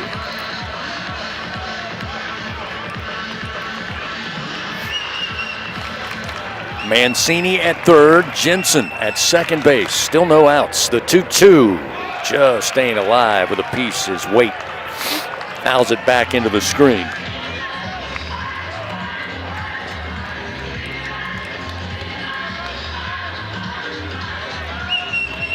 Vanderbilt, 5 hits so far on the night. 3 in this frame. 2 balls, 2 strikes. To the Commodores shortstop. The pitch from Moore. Swing and a miss. Big strikeout for Cooper Moore. That's number 4 on the night. Records the first out here in the bottom of the 4th inning. That's the key. Moore somehow has to find his way out of this. Jay Johnson said that's been one of the issues with this team so far, is that they've given up too many big innings. They can't seem to stem the tide when a team gets momentum. And that occurred last night in that 5-run Vanderbilt inning. 1 out, still runners second and third. We'll see Corbin Reynolds, the catcher. First pitch, line drive. Milam snags it, throws to third to Caraway, and he's out at third. They double up the doors. Absolutely lit off the bat that time of Reynolds. Brought Milam to the ground. He had the wherewithal to still make the throw to Caraway to get Mancini at third. And Cooper Moore and the Tigers wiggle off what could have been a dangerous, dangerous bottom of the 4th inning. They relinquish the lead. Vandy gets 1 run on 3 hits. They lead 1 man on. It's a 2-1 Commodore lead. We head to the top of the 5th. Tigers coming to the plate. Dardar, Cerna, and Caraway, 6, 7, and 8 when we continue on the LSU Sports Radio Network. It's not easy to be a champion. Built from every swing, pitch, and game. All season long. In the grind, the focus, and in the recovery. FMOL Health, Our Lady of the Lake experts provide best-in-class care for defending national champions LSU baseball. On the field, I trust my team. For my health care, I trust the Lake. From championship athletes to everyday champions, trusted care starts here. Visit OLOLRMC.com/LSU. 444 for the number you gotta dial. Life throws you a curve, you know the deadly devotion goes the extra mile. Throw your fours up, throw your fours up. There's a number you gotta dial. Throw your fours up, throw your fours up. Deadly devotion goes the extra mile. 444 for the number you gotta dial. Throw your fours up. Baton Rouge isn't just the capital of Louisiana, it's the capital of college baseball. The fans, the players, the entire atmosphere. When it comes to baseball season, there's no better place than Baton Rouge. And the fun extends beyond the box, with plenty to do off campus. Explore some of Baton Rouge's best bites, visit our incredible museums, and enjoy the sweet sounds of swamp blues. Born right here in Louisiana's capital city. Check out visitbatonrouge.com for more things to do on your next trip. Coming in. Back to the action of LSU Fighting Tiger Baseball from the LSU Sports Radio Network, powered by People's Health. Vandy regains the lead with 1 run in the bottom of the 4th inning. 2-1 Vandy on top of LSU. Tigers have Seth Dardar leading it off. First pitch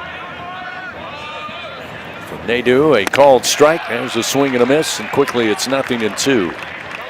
Vandy 2 runs, 5 hits, 1 errors. The Tigers 1 run on 1 hit. Dardar, a ground out victim, 3-1 his first time up in the 2nd inning. Facing Nadeau for a 2nd time tonight. Here's the 0-2 pitch. Down low, missing. 1 ball, 2 strikes.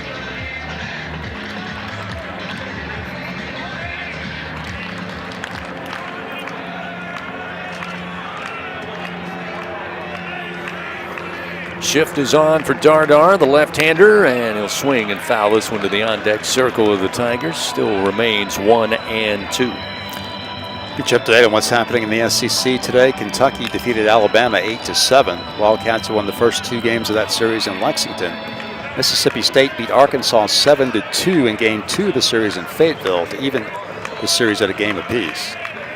Here's the 1-2 pitch, and again missing low. That'll even it up. 2 balls, 2 strikes. The scoreboard updates brought to you by Republic Finance. Remember, visit Republic Finance for all your personal loan needs.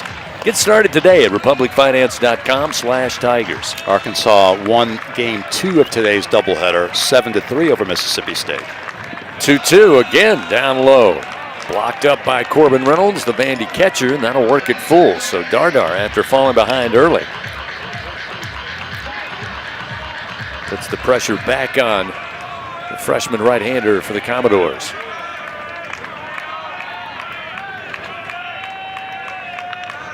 Nadeau starts the wind. The payoff pitch to Dardar is a called strike. Couldn't pull the trigger on a pitch on the outer half. Nadeau going to record the strikeout. That's his 5th of the night. 1 gone here in the top of the 5th inning. Toyota Summer Starts Here sales event coming up. Start your summer right in an exciting new Toyota. Visit your local Toyota dealer or toyota.com today.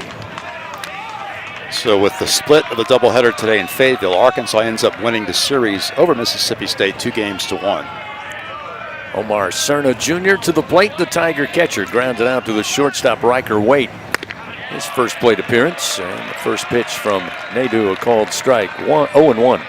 Auburn beat Missouri today 4-3 in Game 2 of that series in Columbia, and they're playing Game 3 tonight. Auburn leads 5-1. Pitch low and inside, evens the count. 7th inning of Game 3 of that series, so Auburn on the verge of a sweep, it would appear, of Missouri to open SEC play. 1 ball, 1 strike to Omar Cerna Jr.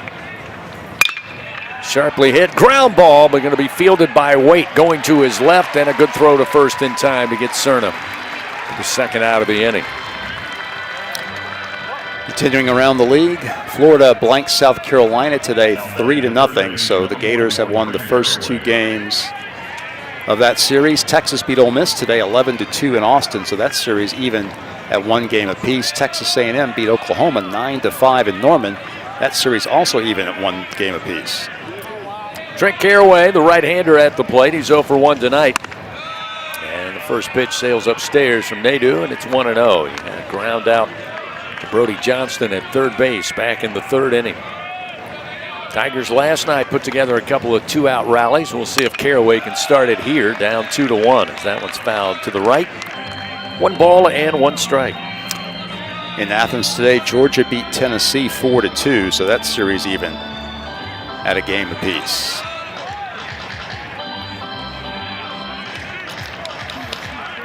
Two outs, nobody on for the Tigers here in the top of the 5th. The 1-1 pitch on its way to Caraway. Missed inside, 2-1.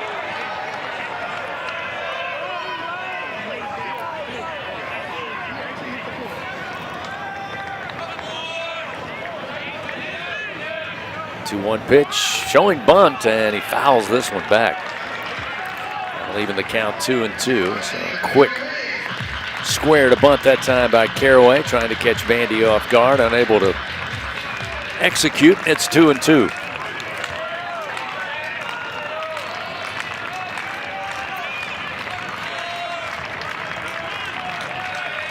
The 2-2 pitch on its way, and a swing and a miss. A breaking ball down and inside. Caraway down on strikes. Nadeau records his 6th of the night. And the Tigers come away empty-handed. No runs, no hits, nobody on base. We have played 4.5. We head to the bottom of the 5th. Gooden will lead it off at the bottom of the order, followed by Rigdon and Johnston for the Commodores. They lead 2-1. Back after this on the LSU Sports Radio Network. Hi, you're listening to Meditating with Jan from Toyota. Soften your focus and visualize yourself off-roading in a Tacoma. Now engage your senses. What do you hear? A donkey, because you're driving the kids to a farm sanctuary in a Grand Highlander. Breathe in, breathe out, and go from dreaming it to driving it today. Dealer inventory may vary. See your participating Toyota dealer for details. Event ends March 31st. Toyota, let's go places. Hey, LSU fans, you're invited to Louisiana's largest casino resort, Coshada. Coshada Casino Resort has the largest and most spacious gaming floor in the Lake Charles area, with thousands of the newest slots, over 55 table games, live bingo and off-track betting, plus 3 beautiful hotels, delicious Cajun cuisine, and the #1 rated golf course in Louisiana. Coshada Casino Resort is proud to support LSU. Go Tigers! Southern Air Heating, Cooling, and Plumbing, your trusted experts for all your home service needs. With over 35 years of dedicated service, we prioritize your comfort and satisfaction. As an official partner of LSU Athletics, we bring our expertise to every game, from installations to repairs. Our team delivers honest pricing with no surprises. Call us today at 225-7... Coming in after this one. 8 and experience the difference with Southern Air Heating, Cooling, and Plumbing. Go Tigers! Back to the action of LSU Fighting Tiger Baseball from the LSU Sports Radio Network, powered by People's Health. 2-1, Vanderbilt leads. Bottom of the 5th inning. Doors come to the plate. Bottom of the order, Tommy Gooden. Been to the plate twice against LSU so far this weekend. Last night, a pinch hit single in the bottom of the ninth. Came around to score to make it a 1-run game late before the Commodores went on to win. Had a base hit back in the 3rd inning, getting the start tonight as DH. 2-0 the count now. Cooper Moore falling behind early. Gooden's been a real nemesis. It's now the 3rd inning he's led off for Vanderbilt in his 3 plate appearances in this series. 2-0 from Moore, outside, ball 3. He's 1 ball away from getting on base in all 3 plate appearances.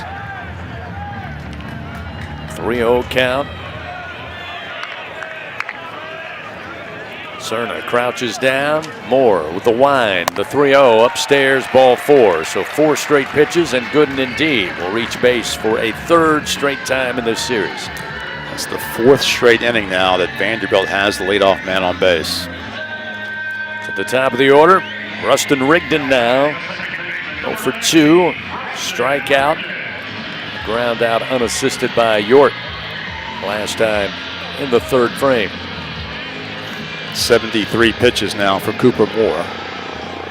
Time going to be called, and a warning given to Rigdon. Took a little too much time enjoying his walk-up song, apparently, according to Angel Campos. And it wasn't a warning. It's a strike. Yeah. So 0-1. So a pitch clock violation by Rigdon starts him off 0-1. Squaring to bunt, lays it down softly, 3rd base line, and it's going to stay fair, and everybody is safe. Caraway came crashing down the line. It was right on the chalk. He thought it would maybe spin its way foul and didn't. It only went up the line a good 15 feet. That was an absolute perfect bunt that time. He caught it with the bat, did Rigdon. And now runners safe 1st and 2nd, nobody out. Don't know how that stayed fair. Again, when you're playing on this artificial surface, you see things that you don't normally see. And that ball appeared to be headed foul. Cerna thought it was going to go foul. Caraway backed off, but it stayed fair. And again, Vanderbilt with a big threat. It's a credit to Cooper Moore that he's just allowed the 2 runs so far, as he's competed very hard. His defense has helped him out. Nate Yeske now out there talking it over with Cooper Moore. Timeout on the field here. Again, Vandy mounts an early threat with nobody out. Runners 1st and 2nd. A reminder, fans, if you're looking to buy or sell baseball tickets, well, SeatGeek, the place to do it. SeatGeek, official ticket marketplace of LSU athletics. Expect the expected in SeatGeek. Home plate umpire Angel Campos now out there trying to hurry up the meeting. Coach Yeske talking it over with Cerna and Moore here. You're right, probably a good mound visit there, Bill. Yeah. Cooper Moore, again, with some tough breaks.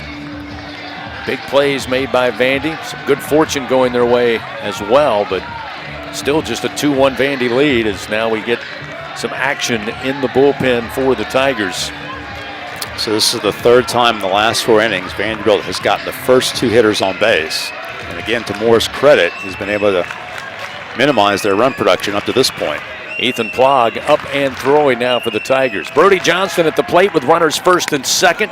Tigers again anticipating maybe a bunt attempt. They've got York and Caraway playing in on the corners. The first pitch for Moore, a called ball. It's 1-0. Johnston lined out and a ground out on his ledger tonight thus far. He's got Gooden at 2nd, Rigdon with that beautiful bunt at 1st. The 1-0. Called strike at the knees, outside corner, 1-1.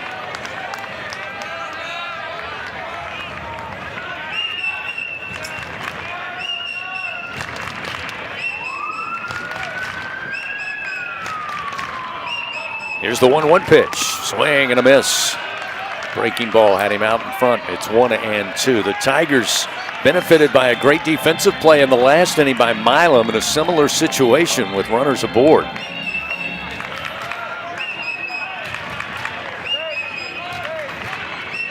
There's the 1-2. In the air to right field, going to be a base hit. Brown coming in, takes it on one hop. They'll go ahead and hold the runner up as the throw comes in quickly from Brown, but that'll load the bases now with nobody out.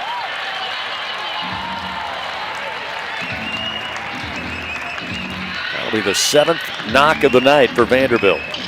Tigers with 1 hit so far. Really a tough predicament now for Cooper Moore, facing the lefty Logan Johnstone, and Jay Johnson's going to make the change here. He'll go to Ethan Plog. See if they can somehow slow this Vanderbilt offense down. That'll end it for Cooper Moore. He'll leave the game with the bases loaded, nobody out here in the bottom of the 5th. Vandy leading 2-1. Pitching change powered as always by Sunshine. If you need a game-changing upgrade, trust Sunshine, your hometown John Deere dealer in Louisiana, to keep your home turf in tip-top shape. We'll return to Nashville in a moment. 2-1 Vanderbilt leads, nobody out. The Commodores have the bases loaded. Ethan Plog coming in, trying to stop the fire here for the Tigers on the LSU Sports Radio Network. It's not easy to be a champion. Built from every swing, pitch, and game. All season long. In the grind, the focus, and in the recovery. FMOL Health, Our Lady of the Lake experts provide best-in-class care for defending national champions LSU baseball. On the field, I trust my team. For my health care, I trust the lake. From championship athletes to everyday champions, trusted care starts here. Visit OLOLRMC.com/LSU. At Hancock Whitney, we don't leave things to chance, including the Tigers season. That's why we ran thousands of our LSU Visa debit cards through every game day ritual around the Gulf South. Get your LSU Visa debit card and some good game day luck for the Tigers this year. Learn more at HancockWhitney.com/LSU. Gotta carry that purple and gold. Hancock Whitney, official bank of LSU Athletics. Hancock Whitney Bank, member FDIC. At Sunshine, your hometown John Deere dealer in Louisiana, we know that every great game starts with a perfect field. Our equipment, whether it's a mower or a tractor, we can ensure your grass is always game day ready, so you can focus on making memories. Because at the end of the day, it's more than just a game. It's about the community, the joy, and the LSU traditions. Visit sunequip.com to get the best starting lineup of John Deere equipment. Sunshine is a proud sponsor of LSU. Coming in. Home of the reigning champion LSU Fighting Tigers. This is the LSU Sports Radio Network, powered by People's Health. Fans, LSU Athletics, in partnership with Baton Rouge Area Foundation and Visit Baton Rouge, announces a new initiative, Death Valley Live. You can find out more information. Just log on to lsusports.net/Death Valley Live for additional information. It's a 2-1 Vandy lead. In the bottom of the 5th inning, the Commodores have loaded up the bases. Coach Jay Johnson elected to make a change on the mound. Ethan Plog now will take over for the Tigers in a very difficult spot. See if he can, number one, minimize the damage, maybe rely on his pitching and his defense to get the Tigers out of this jam. First delivery to Johnstone. It's a called strike, and it's 0-1. So the lefty delivers a first pitch strike with a fastball. Ethan Plog, the sophomore lefty from Green Bay, Wisconsin, Iowa Western Community College transfer. The 0-1, high chop. York reaches up, grabs it. He will fire home. Cerna can't hold on to the ball, and safe at home. Vandy will make it 3-1. It was a high chop again. We've seen our fair share of those tonight. York went up high to glove it. Immediately came to the ground and fired home, but a little one-hopper, and Cerna just couldn't bring it in. It rolled on the turf and allowed Gooden to score to make it 3-1. Jay Johnson out there talking to Angel Campos, and it looks like he was pointing to the runner at first. Not sure if they're going to challenge the play at home or he's looking for something else, but the umpire's now convening between home plate and the mound. Maybe asking for interference on the slide. I'm not sure. He's checking now with Cerna, who is pointing to his throwing hand. Again, we'll watch the replay here. York did a great job snagging that ball. And then the throw just down in the turf, and it got between the legs of Cerna. Good and able to slide in safely. Not sure what they're talking about, but maybe they'll let us know in a minute. York just not able to get everything into that throw, so it was low. Cerna tried to smother it, and I don't know if Jay's saying perhaps Omar had it long enough for the out to be recorded, but he was trying to grab it with his bare hand, but he never got a hold of the ball as he was crashed in on by Gooden sliding in. So again, the umpires still huddled up. They have not told us they're officially taking a challenge or wanting to look at the play, but now we'll get a, thought about we'd get a call here. I believe that's Clint Fagan with the umpire headset. They're talking it over with Jay Johnson now down the first base line. And Coach Johnson happy with what they told him at least. So they are going to challenge for possible interference. I don't know if... Again, I think that argument changes, Bill, if you catch the ball cleanly. Again, I think it would have been an out. There'd been no issue, but again, there was a collision, but Cerna was on the right side of the plate just trying to get a hold of the baseball as Gooden came sliding in. I wouldn't say it's an overly aggressive slide, would you? No, I didn't see anything wrong with the slide necessarily. It looks like he's sliding directly into the plate. I mean, they do collide, but again, I don't know that that was anything other than a normal slide, and Cerna happened to be standing there on the right side of the plate. Yeah, again, unfortunately, York just makes a great leap to snare the ball, but just not able to get enough on the throw. Otherwise, it's a force out. That challenge again goes awry as well. The score will remain 3-1. And the bases remain loaded, and there's still nobody out here in the bottom of the fifth. So credit Johnstone with a fielder's choice and an RBI. It's an old cliche, but it's so true, especially in this sport and in this league. Speed kills. That's the pressure. As you mentioned, Zach York with an excellent play to get up there and snag that chop. But unfortunately, with the speed Gooden had, he knew he had to release it quickly, and as Bill said, so astutely, just didn't have enough on him on the throw home. That'll bring Braden Holcomb to the plate. The first pitch from Plog, a called strike, and it's 0-1. So the lefty with another hard 95-mile-an-hour fastball gets ahead early. Commodores have Rigdon now at third, Johnston at second, Johnstone at first. The 0-1 to Holcomb. Missing low, 1 ball, 1 strike. He's got to be careful with this big guy, although there's nowhere to put him. Big challenge here for Ethan Plog, making his first career SEC appearance. 1 ball, 1 strike, bases loaded, nobody out. Plog fires and misses outside, 2-1.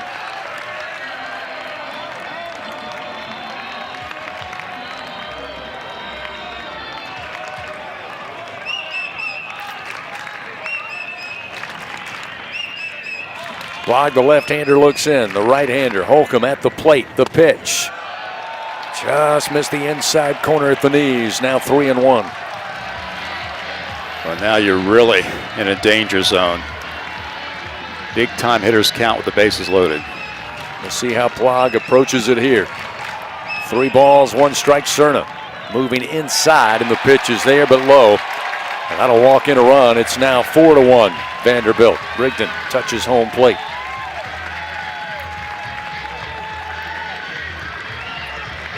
Plog with the first walk given up on his watch.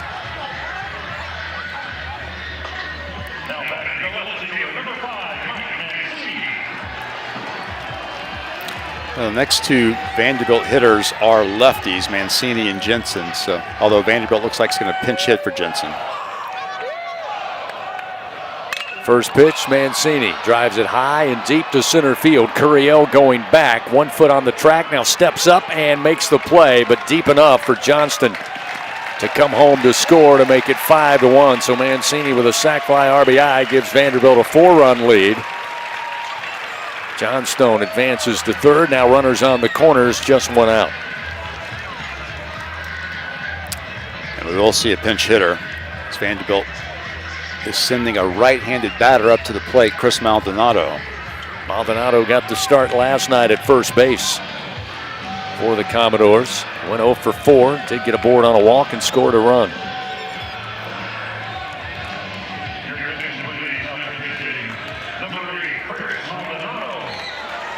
Maldonado, we expect, will take over at first base. Now coming in to hit for Jensen.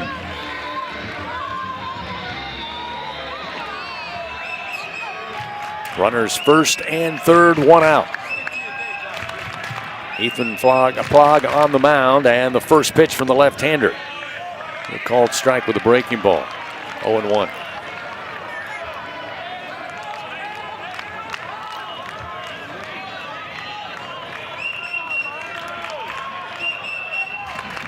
Johnstone takes his lead off third. Holcomb the same at first base.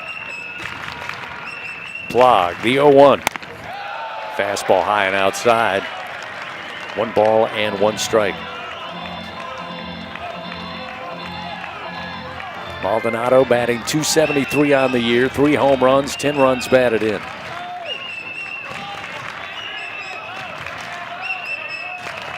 The 1-1. Low, and Cerna blocks it up nicely. 2-1 now the count to Maldonado.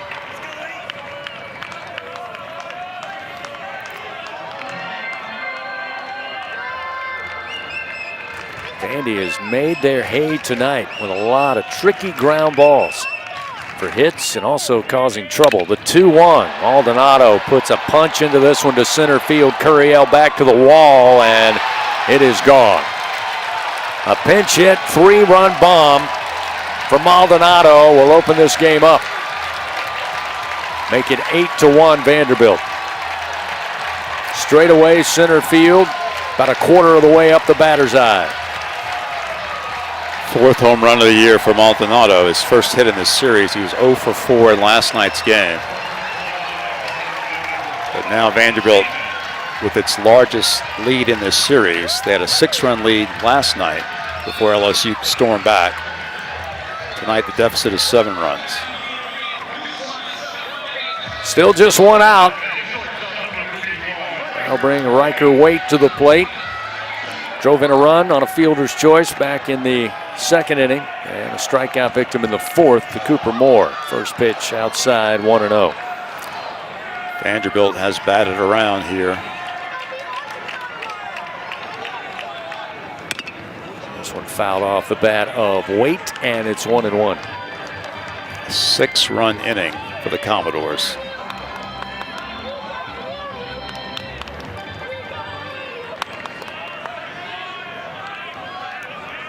Waite, right-handed hitter. Plog with the pitch, and it's low for ball 2, 2-1.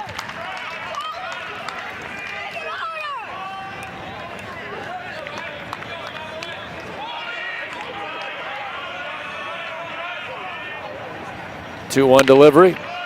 Fastball, but missed inside. Now 3-1. Been the story of this series thus far, and that's getting behind in the count. The 3-1. Upstairs, ball 4. 4th walk given up by the Tigers tonight. Still just 1 out. Vandy keeps putting runners aboard. That will bring Reynolds to the plate. Reynolds lined out into that double play to end the 4th inning. That'll be all for Ethan Plog. Coach Jay Johnson on his way out. Slow walk out to the mound. Looking towards the bullpen, he'll call on a right-hander. So with 1 out, the bottom of the 5th still continues. It's 8-1 Vanderbilt. Back after this on the LSU Sports Radio Network. Hi, I'm Kevin Falk, LSU Hall of Famer. My years at LSU were amazing. I've always loved celebrating with my teammates, especially when someone was serving up some delicious Manda salsa. For a lot of Tiger fans, it's just not game day without Manda in the mix. Serving top quality sausage and original seasoning is Manda's strong side, but it's Manda's flavor that's always got me running back for more. You get it? Running back for more. After 75 years, the flavor still says it all. Manda Fine Meats, the official smoke sauce of LSU Athletics. BRQ Seafood and Barbecue is a home run for flavor, excitement, and an unforgettable experience. Savor their daily specials or indulge in their brunch every Saturday and Sunday. Special occasion? Let BRQ cater your event or host your gathering on their outdoor patio, The Backyard. Now open daily. As the official catering service of LSU Athletics, they are the top choice for your game-winning celebrations. Visit online at brqrestaurant.com. See their daily specials, catering options, or to reserve a table. BRQ Seafood and Barbecue, where unforgettable moments await, both on and off the diamond. At Sunshine, your hometown John Deere dealer in Louisiana, we know that every great game starts with a perfect field. Our equipment, whether it's a mower or a tractor, we can ensure your grass is always game day ready, so you can focus on making memories. Because at the end of the day, it's more than just a game. It's about the community, the joy, and the LSU traditions. Visit sunequip.com to get the best starting lineup of John Deere equipment. Sunshine is a proud sponsor of LSU Athletics. Back to the action of LSU Fighting Tiger Baseball from the LSU Sports Radio Network, powered by People's Health. 8-1 Vanderbilt. 6 runs plated here in the bottom of the 5th inning, and we are still there. Just 1 out. Tigers again going to try to get back in the dugout as soon as possible here. Vandy with a runner at first and Riker Waite. It'll be Corbin Reynolds, the catcher, due up. New pitcher on the mound, the right-hander, Zion Theophilus for the Tigers. Going to try to make quick work on his relief just to get the Tigers back in there, try to find some offense. 8 runs, 8 hits for the Commodores, 1 error. The Tigers 1 run, 1 hit, 1 error. And it's been a steady stream of traffic for the Commodores on the bases, much like last night. Zion Theophilus, true freshman from Cincinnati, making his first career SEC appearance. Reynolds, again, 0 for 2 on the night. First pitch missed high with a fastball, and it's 1-0. Theophilus is making his 4th appearance. No decisions, 2.70 ERA, 3 1/3 innings. He's walked 3 and struck out 4. 1-0 pitch, sent back foul into the screen. 1 ball and 1 strike. Dudley DeBosier stands up for the purple and gold. They fight for Tiger fans all across Louisiana. Remember, Dudley DeBosier, proud to be an official partner of LSU Athletics. 1 ball, 1 strike to Corbin Reynolds. Theophilus, the right-hander, comes set with the runner at first and the 1-1.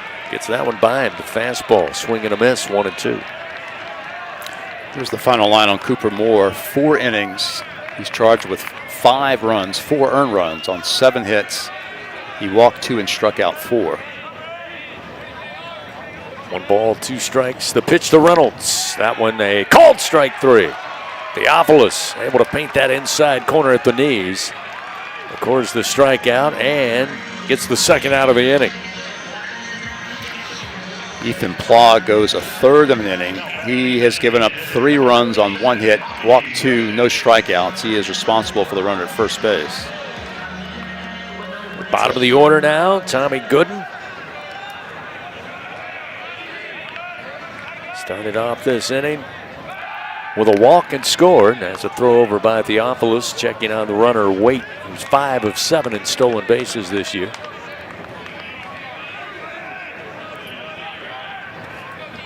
Gooden yet to be retired in his 3 plate appearances so far this weekend, going back to last night. Instrumental in that comeback for Vandy in the bottom of the 9th. The pinch hit leadoff single. Another throw over by Theophilus, trying to keep a short leash on Riker Waite. Shortstop for the Commodores.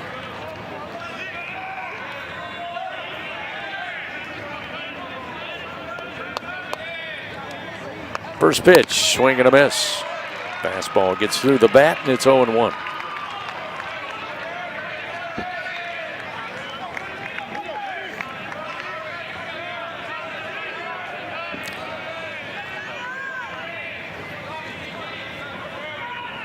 And another throw over to first, this time a little closer, but just getting back is Riker Waite. A good move by Theophilus that time. Waite not quite leaning, but had to work to get back to the bag.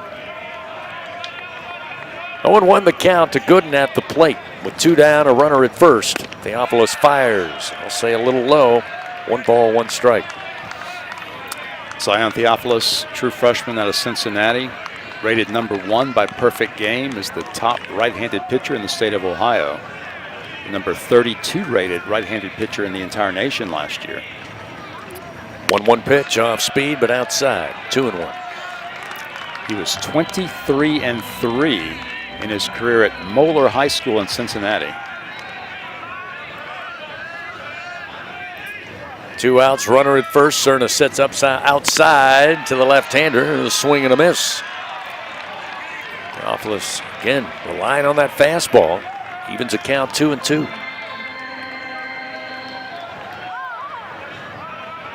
(8-1) Vandy leads. 2 outs here, bottom of the 5th. Theophilus fires, and Gooden sends it foul out of play.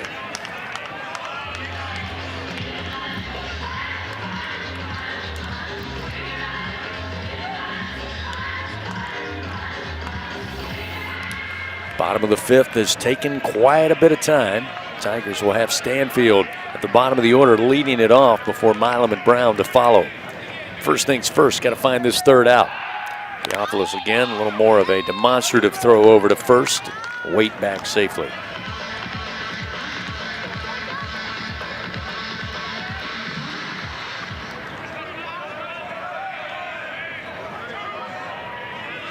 Two outs, runner at first, an 8-1 Vandy lead. Theophilus looks in, the 2-2 pitch.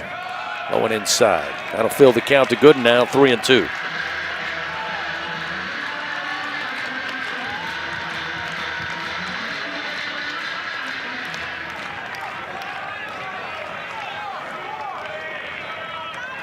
Payoff delivery and sent straight up into the air, foul. Back behind us, out of play, still 3-2.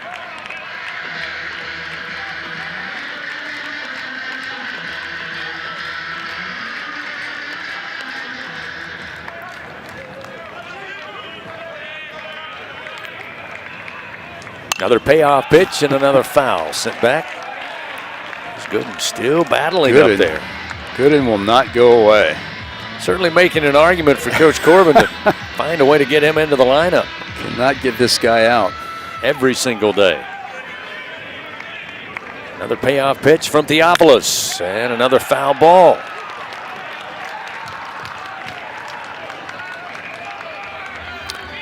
Gooden, when he entered the game last night as a pinch hitter, was hitting only .213 on the year for Vanderbilt. But as you said, he's certainly making a case to get more playing time. Big lead off of first, another 3-2 pitch and another foul ball sent out of the way left side, still 3-2.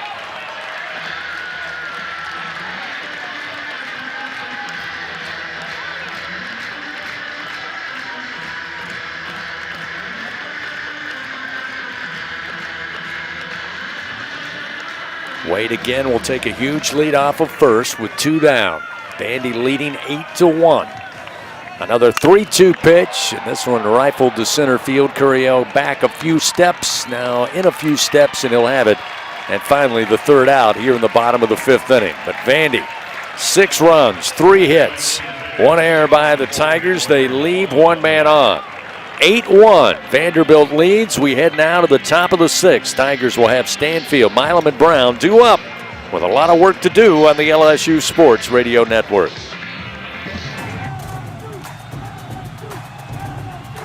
Elevate your game day spirit with Sugarfield Spirits, the official vodka of LSU Athletics. When crafting the perfect mixed drink, our vodka is the winning choice that'll have your taste buds cheering for more.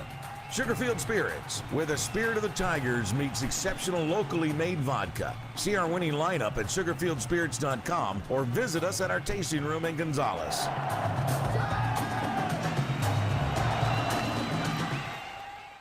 Hub International is Louisiana's premier employee benefits and commercial insurance brokerage. Hub can insure just about any risk that your business faces. Did you know Hub even insured the bonuses for our football coaches in 2022? Hub specializes in the construction, healthcare, real estate, and hospitality industries. Chances are you're probably already doing business with someone who does business with Hub. Turn to the agency that the Tigers, Saints, and Pelicans choose. Hub International. Visit them today at hubinternational.com.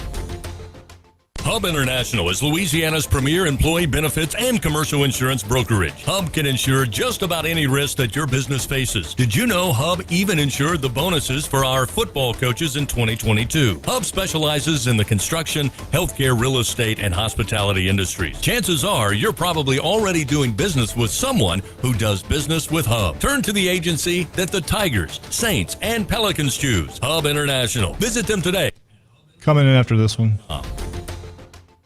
The reigning national champs play here. Fighting Tiger Baseball on the LSU Sports Radio Network, powered by People's Health. Good news, no clock in the game of baseball, but LSU got to get moving here quickly. They trail 8-1, top of the 6th inning. Chris Stanfield will lead it off. Seems like forever since we've mentioned Stanny's name. He batted way back in the 3rd inning, which seemed like yesterday. Quickly a 1-1 count. Wyatt Nadeau continuing to work, the freshman right-hander. Starts his 6th inning of action. Standing a strikeout victim. His first time up. There's a swing and a miss. Again, it looks like Stanfield, like many of the Tigers, having a hard time picking it up from Nadeau. That was another late swing. He went down swinging back in the 3rd inning. Similar fashion. A 1-2 from Nadeau. Inside and low. Evens a count, 2-2. And the big freshman right-hander has new life now. It looked like in the top of the 4th inning, LSU was going to get to him. But his offense now has given him a big lead.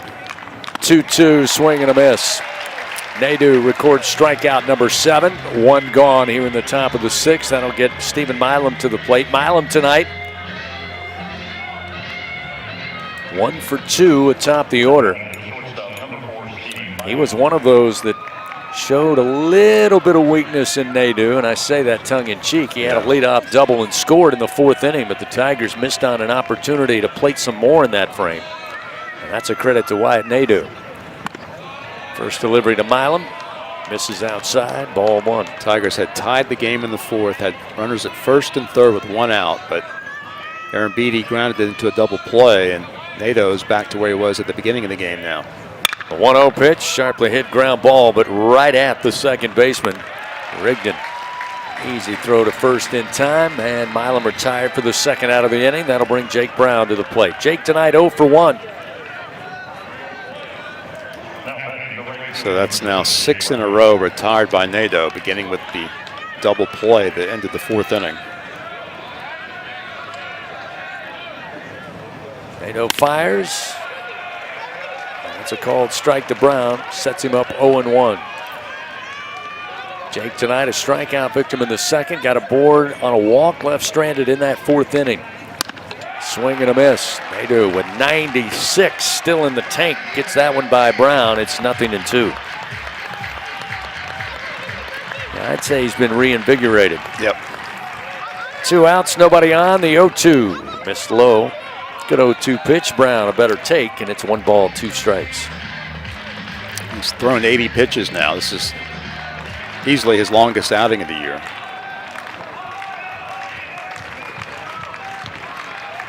Brown, 2-strike approach here with 2 outs. So 1-2. Breaking ball, but missed high. 2 balls, 2 strikes.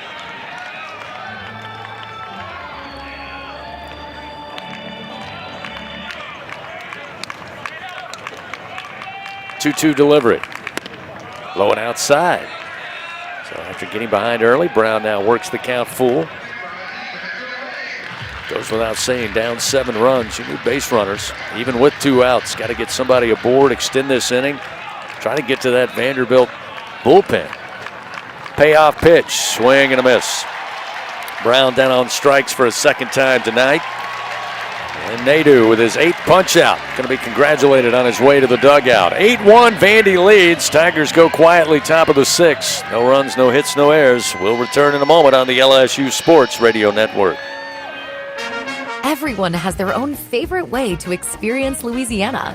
For some, it's the taste of hot beignets with a creamy cafe au lait. For others, it's swaying to the music of brass bands, Zydeco, and all the music in between. It's boating on the bayou, weaving your way through festivals, road tripping in pursuit of the greatest gumbo. Whoever you are, whatever you crave, Louisiana will feed your soul. Go to findyourlouisiana.com to plan your visit today. LSU Tiger fans are gearing up with real Tigers apparel and merchandise from the official online store at lsushop.net. Get jerseys, sideline gear, polos, t-shirts, hats, official team merchandise from Nike, accessories, and much more. Over 3,600 products, all shipped right to your door. Head to the place real Tiger fans go for the selection only real Tiger fans get at lsushop.net. There's danger out there. It lurks on highways and quiet neighborhood streets. It's more likely to kill you than a shark and more terrifying than the biggest snake. Distracted driving claims lives every day. Every notification, swipe, social post, video, or selfie while driving risks your life. So while you might think public speaking or the zombie apocalypse is scary, what's really terrifying and even deadly is distracted driving. Coming after this, y'all. Don't drive distracted. Brought to you by NHTSA and the Ad Council. Home of the reigning champion LSU Fighting Tigers. This is the LSU Sports Radio Network, powered by People's Health. It's the game everyone loves to play. Play Scrabble Scratch Off from the lottery. Win up to $50,000. Pick up Scrabble Scratch Off today. Must be at least 21 to purchase. 8-1, Vandy leads. Bottom of the 6th inning here in Game 2 from Nashville. Zion Theophilus continues in relief for the Tigers. Rustin Rigdon atop the order will lead it off for Vanderbilt. Rigdon tonight 1 for 3, had a single and scored in that 5th inning. 1-0 pitch from Theophilus, misses high and outside. 2 balls, no strikes. Forgive me, Bill, has there been a quick inning for Vandy? Was the 2nd inning quick? 3rd inning maybe? 3rd inning. Feels like 2-0. Theophilus let this one go, and it sails above Cerna all the way to the backstop. 3 balls, no strikes. There were 2. The 1st and 3rd innings were both 3-up, 3-down innings, but otherwise, a lot of traffic on the bases for the Commodores. 3-0 count to start off the leadoff hitter Rigdon here. There's a strike with a take on. It's 3-1.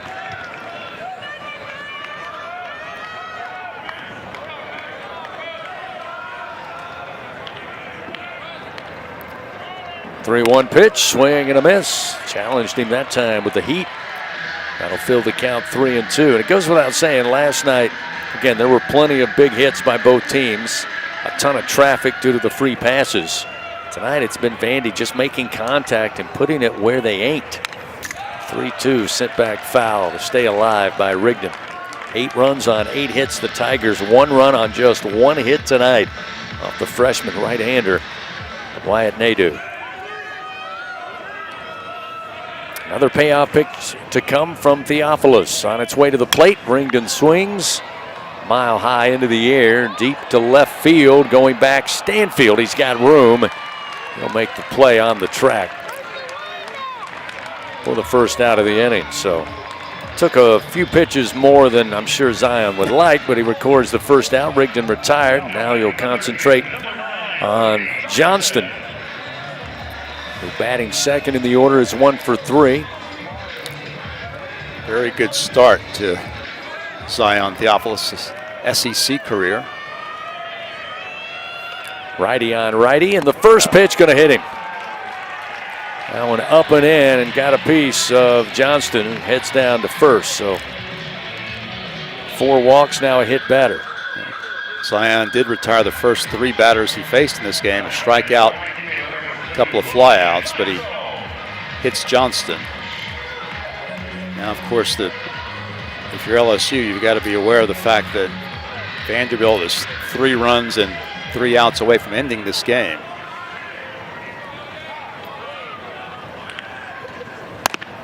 Pitch to Johnstone. Called strike from Theophilus to make it 0-1.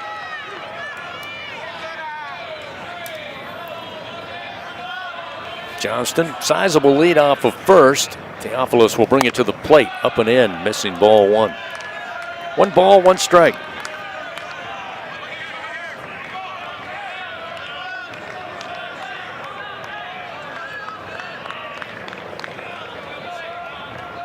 One delivery. That's a called strike. Nice breaking ball that time by Theophilus. Gets him ahead. 1 ball, 2 strikes.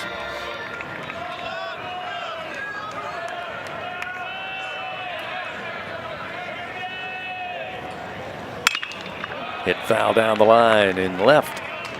Still 1 ball, 2 strikes. Jay Johnson really likes his freshman pitching class. It's not a very large class of true freshman hurlers, but feels like Theophilus and Marcos Paz and Reagan Ricken will all be very significant pitchers for the Tigers.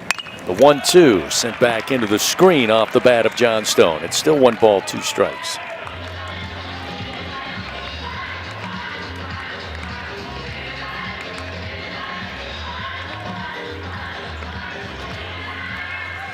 Johnstone aboard on a fielder's choice back in the 5th inning. He came around to score as well in that 6-run frame. A throw over by Theophilus. Keep an eye on Johnston.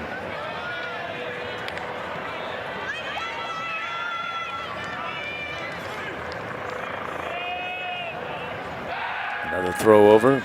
Sliding back safely is Johnston.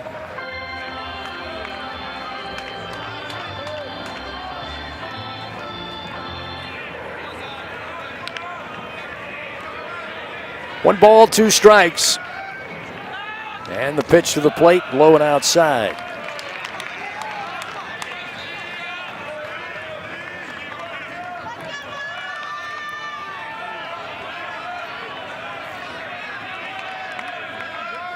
Two balls, 2 strikes. Johnstone at the plate. Righty on lefty, and the runner goes. Nope, he just went about halfway and then jogs back to first. That pitch outside, now 3-2. And it goes to that Vanderbilt offensive weaponry. They got you thinking about everything on every pitch. Now the runner goes on the 3-2. It is low, and then the throw down to second got away from Milam. It was ball 4. We're going to get second base anyway, but Cerna threw down. It ends up in center field. That'll put Johnston at third, and on the walk put Johnstone at first. So that'll be an error charge to Omar Cerna to allow the runner to advance to third base. And now Holcomb represents what could be the 3rd run of the inning, which of course would give Vanderbilt a 10-run lead.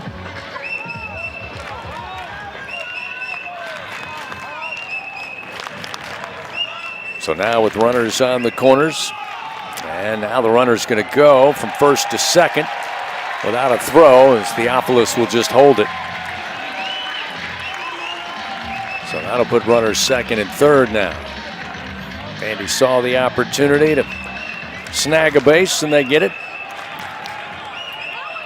Takes the double play, at least traditional double play, off the table now. And time going to be called as Cerna going to walk out to the mound here with 1 out. Vandy threatening, leading 8-1. With runners second and third, looks like an intentional walk is going to be given to Holcomb to load the bases here with 1 out. And now the Tigers will meet on the mound. Jay Johnson now going to sprint out and join them. When Jay sprints out there, it usually means he's just going to talk for a little while, not going to make a change. Although the aforementioned Ricken is up and throwing for the Tigers in the bullpen.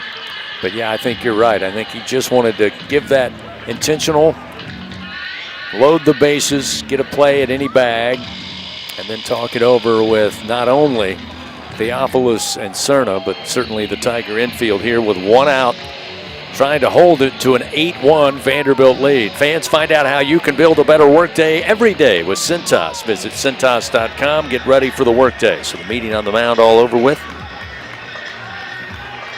Theophilus and the LSU infield has their instructions now. Just got to go out and execute. Mancini coming to the plate. Tigers looking for a hard ground ball and a chance for a double play right here. Keep the deficit at 7. Mancini tonight, a walk left stranded in the second, had a single left stranded in the fourth, and had a sac fly RBI with a fly ball to deep center field in the 5th inning. Johnston at third, Johnstone at second, Holcomb at first for the Commodores. 1 out. Bottom of the 6th inning, 8-1, Commodores lead. Theophilus going to step off the rubber. And now Mancini going to step out. They'll reset the pitch clock.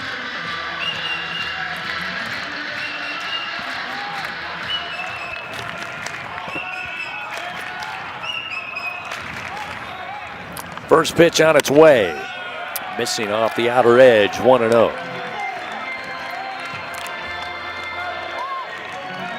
Mancini in this series already has 3 RBI. Bases loaded, 1 out. The 1-0 pitch. Inside for ball 2.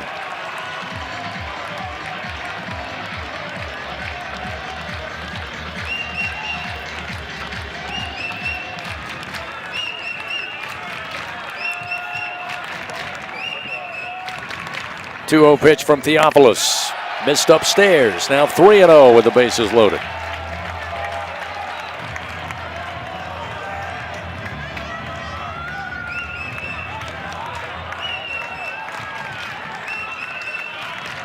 Three balls, no strikes. Theophilus fires, and it is a strike at the letters. Surprising Mancini, who was about to toss the bat, head down to first. That'll make it 3-1.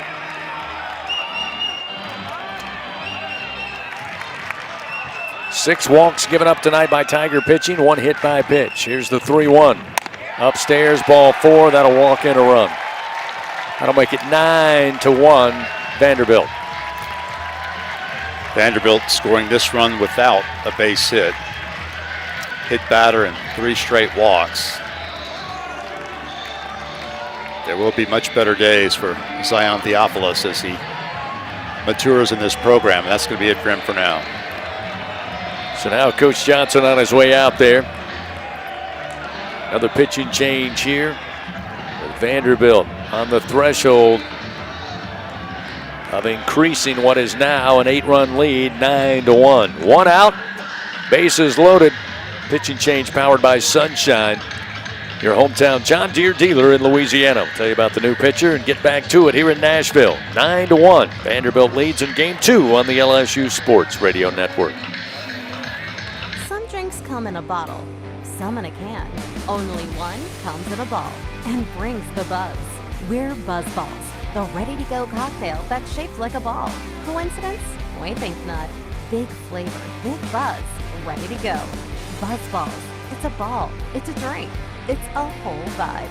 Please drink responsibly. Buzz Balls. Available in spirit, wine, and malt. 50% alcohol per volume.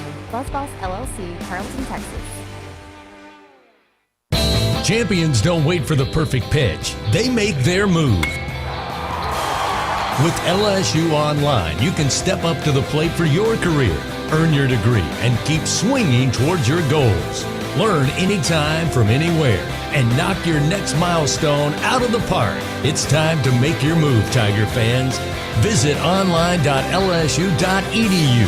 LSU Online. Win where you are. At Sunshine, your hometown John Deere dealer in Louisiana, we know that every great game starts with a perfect field. Our equipment, whether it's a mower or a tractor, we can ensure your grass is always game day ready, so you can focus on making memories. Because at the end of the day, it's more than just a game. It's about the community, the joy, and the LSU traditions. Visit sunequip.com to get the best starting lineup. Coming in after this one. Sunshine is a proud sponsor of LSU Athletics. The reigning national champs play here. Fighting Tiger Baseball on the LSU Sports Radio Network, powered by People's Health. Reagan Ricken takes over on the mound for your Tigers here in the bottom of the 6th inning. Already a 9-1 Vandy lead. Vandy got on the board in the bottom of the 2nd with a run. LSU would answer, tying the game in the top of the 4th, but Vandy didn't waste a lot of time. They regained the lead in the bottom of the 4th inning, make it 2-1, and then 6 runs by the Commodores in the 5th, and so far, or rather 6 runs in the bottom of the 5th and 1 run so far here in the 6th inning. And threatening for more with the bases loaded, 1 out. Chris Maldonado coming to the plate. He had the 3-run home run to center field, his first time up as a pinch hitter back in that big 5th inning, as we'll see. Reagan Ricken's first pitch, low and in the turf, and it's 1-0.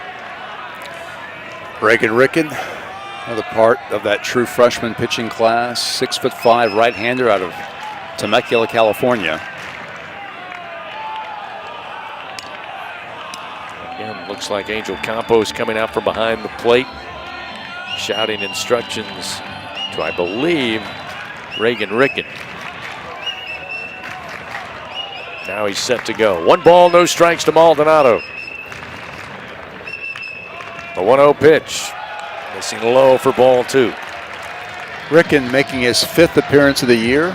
No decisions, 4.05 ERA. He does have 1 save to his credit. In 6 2/3 innings, he's given up 3 earned runs on 6 hits. He's walked 3 and struck out 7.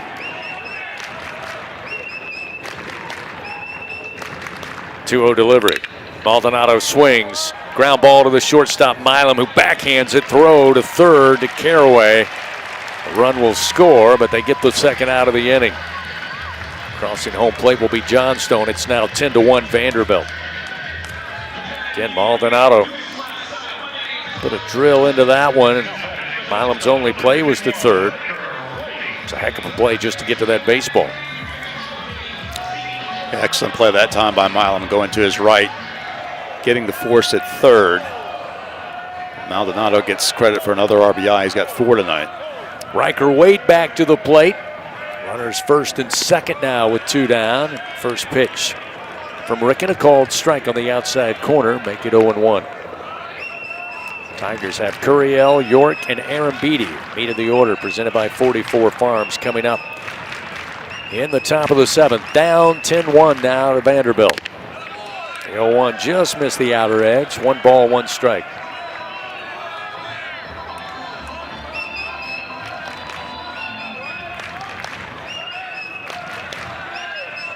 Runners 1st and 2nd with 2 down.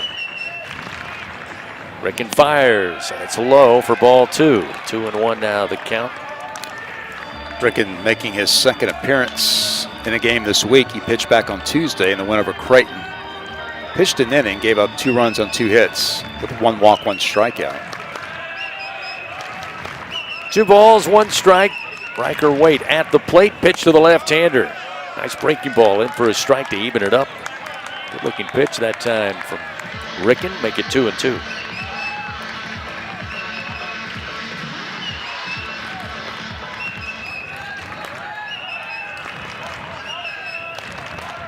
Two men on, 2 outs, and a 2-2 pitch on its way. Ooh, missed inside, not by much. I think Angel Campos thought about ringing him up, but now it looks like Cerna was injured on the play. Yeah, Cerna's down, sitting down behind the plate. Again, the pitch was inside. I don't know if maybe it caught some of the flesh of his throwing hand, or maybe caught it. Maybe he's got a cramp. He's kind of holding that left leg, trying to fully extend it. Coach Johnson and the Tiger trainer out there talking it over with Cerna, who is sitting up, but he's got that left leg fully extended as if he's trying to get a cramp out. Now he's going to get some help from the trainer. And apparently, as he shifted inside to the right to take that pitch, he must have overextended himself. You can see it's right there as he was about to throw the baseball back. He just got a little hitch in the giddy up there. Yeah. And apparently he's going to be all right. So good news there. Cerna will stay behind the plate. And it's a 3-2 count. That was a good pitch, too, by Ricken. Yeah, it was. Looking at the replay. Not sure what Campos didn't see there. Tough break. Reagan Ricken now, payoff pitch, and that one is a strike. Called strike 3. Maybe a little makeup call there on the one missed a moment ago, and Riker Waite with a few words for Angel Campos as he walks away to the dugout. However, Vanderbilt adds to their lead, 2 runs. They do it on no hits and 1 costly error, the second of the ball game for the Tigers. We head to the top of the 7th. A lot of work to do. They trail Vanderbilt here in Nashville 10-1 on the LSU Sports Radio Network. Ew, it's a roach. Fear not. Champ is here. Your weapon is Bengal Roach Spray. Bengal Spray technology is designed to flush out the entire colony, targeting the source of the problem, making sure these pests don't die unseen in your walls, ensuring far-reaching results that prevent infestations from returning. Now that you're all protected, my job here is done. Bengal, the official pest control of LSU athletics. In a region famous for its cuisine, Blue Plate Mayo has been a staple since 1927. From New Orleans to Lafayette, Houma to Baton Rouge, it's the mayo Louisiana reaches for when it's time to mix something delicious. Whether it's dressing a po' boy or making that perfect dipping sauce for crawfish, it has to be Blue Plate. Blue Plate Mayo, the official mayo of LSU athletics. That's the good stuff. Ew, it's a roach. Fear not. Champ is here. Your weapon is Bengal Roach Spray. Bengal Spray technology is designed to flush out the entire colony, targeting the source of the problem, making sure these pests don't die unseen in your walls, ensuring far-reaching results that prevent infestations from returning. Now that you're all protected, my job here is done. Bengal, the official pest control of LSU athletics. This is LSU Fighting Tiger Baseball on the LSU Sports Radio Network, powered by People's Health. LSU coming to the plate here, top of the 7th. Latter innings coming our way in Game 2. It's been all Vanderbilt up to this point. 10-1 they lead over your Tigers, and it's been due to Wyatt Nadeau. The freshman right-hander has been spectacular here in his SEC debut. First pitch to Derek Curiel, leads it off as a ball. This one fouled back into the screen, and it's 1-1. Nadeau tonight, so far 6 innings of work, 1 hit, 1 run. It was earned, 2 walks, and 8 strikeouts. And what a debut for this young man. True freshman out of Gorham, Maine. 1-1. Curiel with a base hit. Gets the second knock of the night through the right side of the infield. Going to be picked up out in right field by John Stone. Curiel, the leadoff single. Certainly Rome wasn't built in a day, and that's how you got to do it. Get the leadoff man aboard, see if the Tigers can follow suit. They're going to call upon a pinch hitter here to bat for Zach York. Edward Yaman is the pinch hitter. He's come up with a couple of big base hits so far in the pinch hitting role this year. Yaman stands in, a right-handed hitter. Just his 7th at bat of the year, but as Bill said, he's 3 for 6 so far. First pitch from Nadeau misses outside. It's 1 ball, no strikes.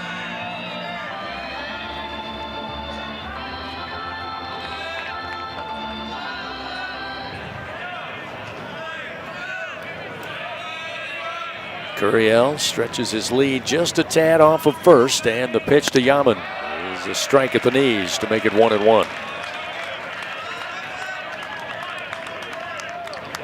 Nadeau approaching the 90 pitch mark. He's at 88 right now.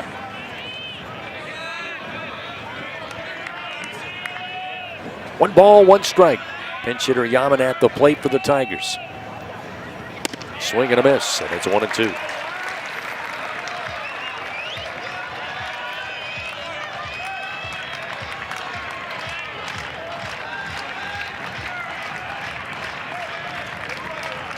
Goes without saying, the Tigers just 2 hits tonight. Only a couple of free passes. Not a lot of traffic out there for LSU. They've left just 1 man on base tonight. But not in a good way, Bill. They just haven't had enough people on. 1-2 now, the count to Yaman with a runner at first, and the pitch. low, blocked up by Reynolds behind the plate. 2-2 now, the count.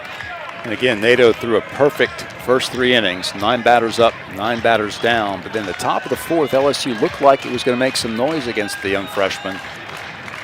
But he's really settled in after getting a ground ball double play to end that 4th inning. 2 balls, 2 strikes, and the pitch.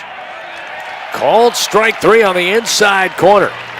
Edward Yaman down on strikes. And that one just about caught his elbow, but he was up on the plate.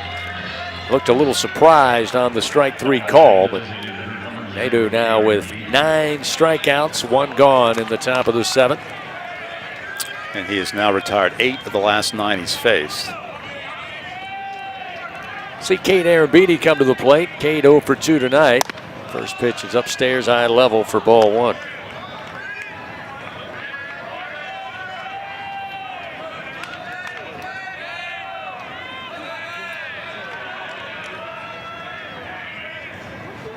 .1-0 delivery. Inside corner called strike. That seems to be where Nadeau is finding success now. He gets it against the right-hander Arrabidi to even the count. 1 ball and 1 strike. And as Bill said, only been able to go about 4 innings in his early outings as a Commodore, but certainly puts a smile on Tim Corbin's face right now as he works still under 100 pitches. With 1 out here in the top of the 7th, his team up 10-1. The 1-1 to Arrabidi upstairs with the heat. Again, still at 96 miles an hour with his approaching 100 pitches in the game. The word around Vanderbilt was that this kid was going to be maybe the next great Vanderbilt pitcher in a long line of great hurlers here. Didn't think it would come this early, though. Throw over, checking on Curiel. He'll slide back safely to the bag. 2-1 the count to Cade Arrabidi.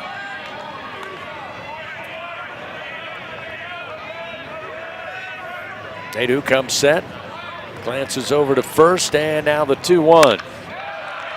Lifted foul out of play, right side. 2 balls, 2 strikes. Things certainly going to heat up as we head towards the spring and summer months, fans, but whenever you're ready to cool it down, just count on Slow Melt Ice. Check them out at slowmeltice.com, SLOMELTICE.com. Arrabidi at the plate, facing a 2-2 count. Nadeau from the stretch fires, and this one launched into left center field, into the gap. Going to roll to the wall. They're going to hold up Curiel at third, but a stand-up double for Cade Arrabidi. His 4th double of the season brings a little life to the Tigers here with 1 out in the top of the 7th.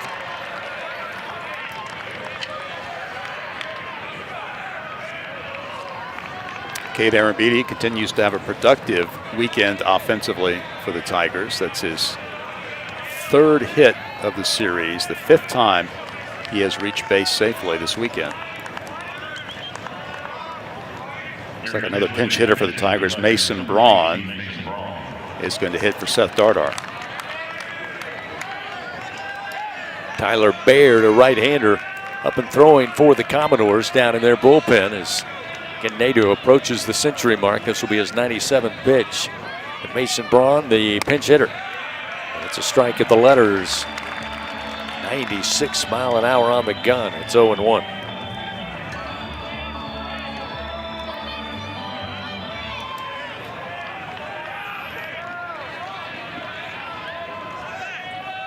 Pitch to Braun, fastball this time outside. 1 ball and 1 strike.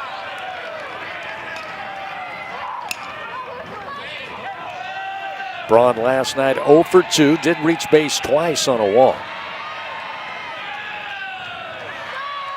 The 1-1 at the knees for a strike. Steady diet of 96 mile per hour fastballs here for Wyatt Nadeau. Gets him ahead, 1 ball, 2 strikes on the pinch hitter Braun.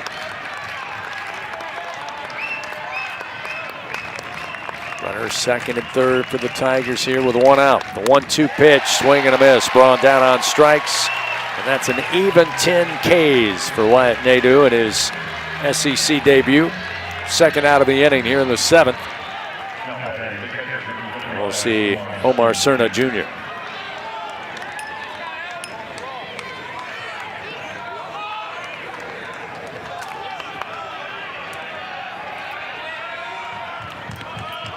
Again, Curiel at third, Aaron Beatty at second. Pitch to Cerna, a bouncer, and a base hit. Gets through the left side of the infield by a diving Riker Waite. They'll send both runners home. They both will score. And a 2-run single off the bat of Cerna. Get the Tigers a little closer. That'll make it 10-3 as Cerna picks up his 10th and 11th RBI of the season. That'll bring Trent Caraway to the plate. Again, you got to chip away, Bill. Yeah. Again, I know we're late.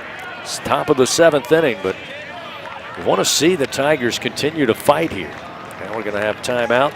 Associate head coach and pitching coach Scott Brown out there to check on Wyatt Nadeau, who now has thrown 101 pitches.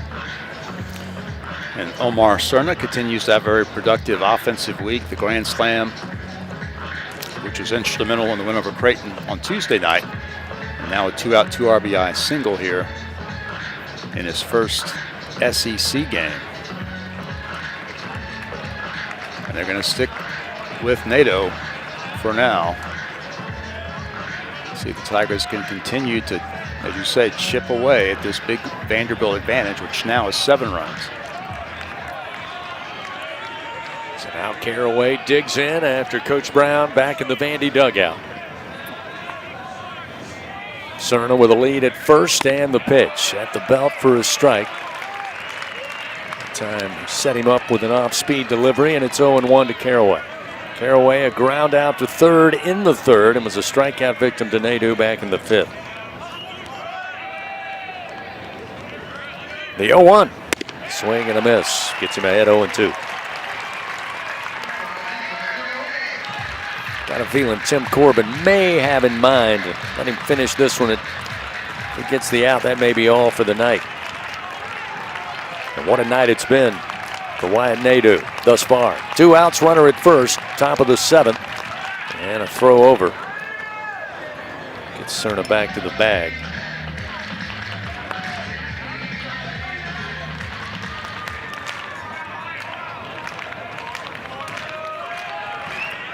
(10-3), Vanderbilt leading with 2 outs and an 0-2 count. Caraway awaits and the pitch. This one in the air, right center field, on the run. John Stone able to get under it in time for out number 3. The Tigers do put 2 runs on the board. They do it on 3 hits. They leave 1 man on. 7th inning stretch here in the west end of Nashville. We head to the bottom of the 7th. Vandy leading 10-3. Back after this on the LSU Sports Radio Network. Hey, Tiger fans 12 and younger, don't miss your chance to be a part of Mike's Kids Club. Presented by Shell, the exclusive kids club of LSU Athletics. Join Mike's Kids Club for only $25. Get the official Mike's Kids Club t-shirt, free admission to select LSU athletic events, and much, much more. To learn about upcoming events and to join, please visit lsumkc.com. The Mike's Kids Club, presented by Shell. I'm Richard Fontenot, president of the Louisiana Farm Bureau Federation. My brother and I grow rice, soybeans, and raise crawfish on our farm in Evangeline Parish. For a 4th-generation farmer like myself, Louisiana Farm Bureau is as much a part of my life as checking traps or harvesting rice. Our organization is more than 145,000 members strong, and we've been around for more than 100 years. The Louisiana Farm Bureau spans generations, and we want you to join our family. Visit lafarmbureau.org. The Louisiana Farm Bureau Federation, the voice of Louisiana agriculture. Trust isn't given, it's earned by showing up, leading the way, and performing at your best when it matters most. Our Lady of the Lake sports medicine experts know what it takes to improve performance and build champions at every level. That's why LSU chose Our Lady of the Lake as its championship health partner, trusting Louisiana's best medical team to care for our state's best athletes. From championship athletes to everyday champions, trusted care starts here. Visit OLOLRMC.com/LSU. The 7th inning stretch of LSU Fighting Tiger Baseball was presented by Coshada Casino Resort, Louisiana's best bet. Fans, don't miss the Jay Johnson Show coming up this Monday, 6 o'clock, once again at TJ Ribs, brought to you by Our Lady of the Lake, championship health partner of LSU Athletics. We hit the bottom of the 7th inning, 10-3 Vanderbilt. They lead. Reagan Ricken continues after coming in for the Tigers there in the bottom of the 6th inning. Eventually able to find that final out. Vanderbilt's plated 8 runs in the last 2 frames. Corbin Reynolds leads it off. Looks at a 1-1 count. So for 3 tonight is the Vandy catcher. He's batting .317 on the year. The right-hander awaits. Ricken looks in, starts the wind, and the 1-1. Off speed and a swing and a miss. Makes it 1-2. Tigers with one defensive change. Jack Ruckert now into the game at second base after Braun pinch hit for Dardar. Here's the 1-2 delivery on its way, and a swing and a miss. Nicely done. Breaking ball down and away from the right-hander, and a big strikeout for Reagan Ricken. His second on the night out of the pen. 1 down. And we'll see Gooden. And of course, Edward Yaman remains in the game at first base after he pinch hit for Zach York. So Yaman's at first and Ruckert's at second for the Tigers. Tommy Gooden takes the first pitch low, got away from Cerna behind the plate, and it's 1-0. 2 straight strikeouts now for young Reagan Ricken in his SEC debut. 1-0 pitch outside, 2-0. Tomorrow's game 3 set for a 3 p.m. Central first pitch.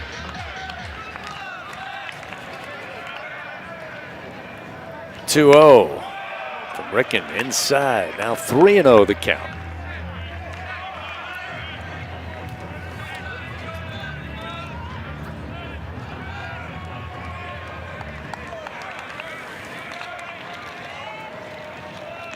Ricken fires, and the take was on. It's a called strike to make it 3-1. Gooden retired on a fly ball out to center field. Swings at this one, and this one absolutely launched to left, and it will find the seats. Gooden with his 4th home run of the year. Vandy gets one of those runs back. It's now 11-3. Tell you what, Gooden is certainly making a case for the everyday in the lineup argument. He has had a series thus far. And he didn't play until the 9th inning of last night's game. And you're right, he's already had a great series in limited action. That was a blast the opposite way. Yeah, 402 feet on a frozen rope to the seats and left. That'll bring up Rustin Rigdon. First pitch low and inside. Fastball, and it's 1-0.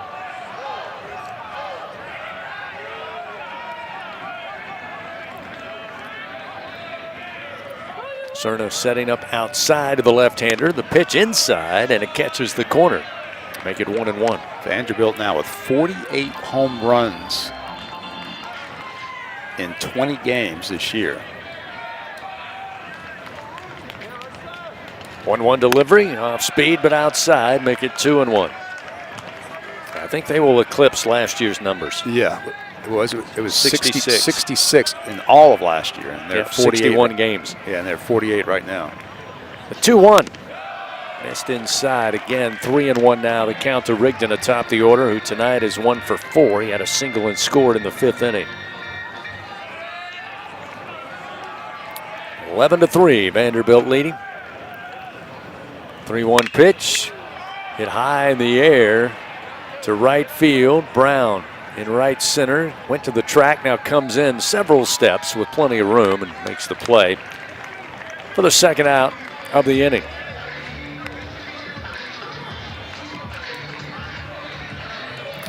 So with Rigdon retired, we'll see Johnston. Johnston 1 for 3.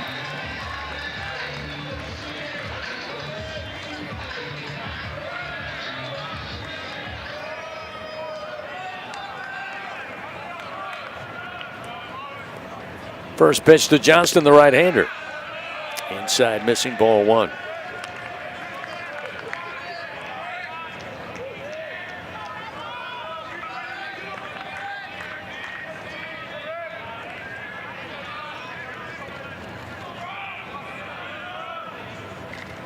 The 1-0 pitch. Backs him off the plate, missing inside. 2 balls, no strikes.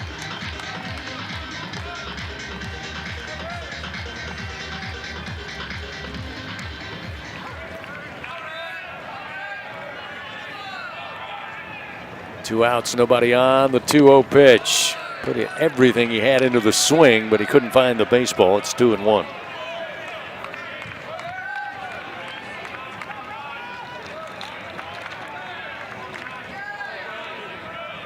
Johnston batting .382 as he stands at the plate. And will swing and miss again. Even the count, 2-2. Nice slider that time from Ricken.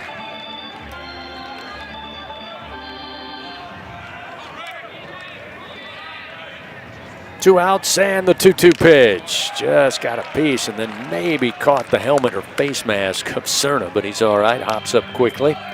Still 2 balls, 2 strikes, the count to Johnston.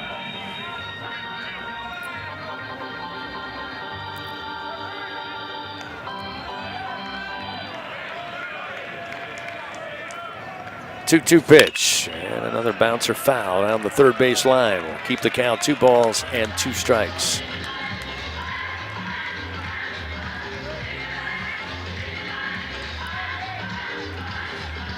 All the action outside of this one here in the West End, all complete today around the SEC. 2-2 is down in the turf. Low for ball 3, 3-2. Yeah, Auburn completed its sweep of Missouri. Auburn with a 9-2 win this evening in Columbia. So the Tigers win all 3 over the Missouri Tigers. 2 outs, nobody on. A payoff pitch to the plate, and it misses for ball 4. Pretty good looking pitch from up here. Tough break for Ricken, and that will put a runner aboard with 2 outs. Everything else is final in the SEC. Florida beat South Carolina 3-0. Gators have won the first 2 in that series. Arkansas and Mississippi State split a doubleheader today. Arkansas wins the series overall 2-1. Georgia beat Tennessee today 4-2. That series is even at a game apiece. 2 outs, runner at first, and now a throw over to keep an eye on the base runner. Logan Johnstone, now the right fielder at the plate, batting .313.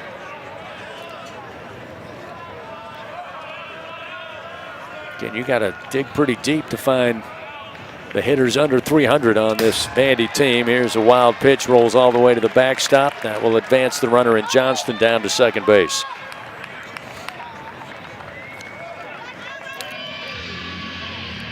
One ball, no strikes to Johnstone, who tonight 0 for 3. Board on a fielder's choice and scored in the 5th. Board on a walk and scored in the 6th. In last night's game, 8 of their 9 starters were hitting 300 or better. 7 of the 9 hitting 300 or better tonight. The 1-0 pitch at the knees for a strike. That'll even it up 1-1.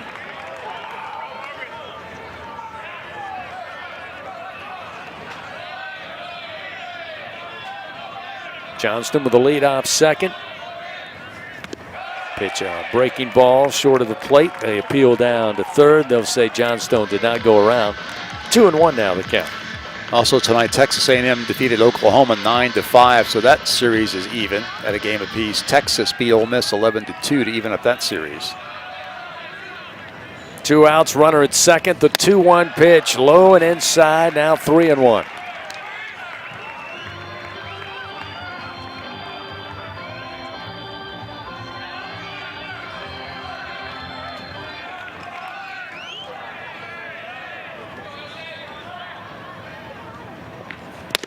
And the 3-1 pitch, low and inside, ball 4.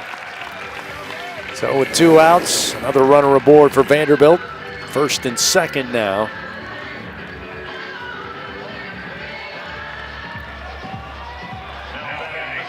You can see the agony on the faces of the Tigers down in that first base dugout.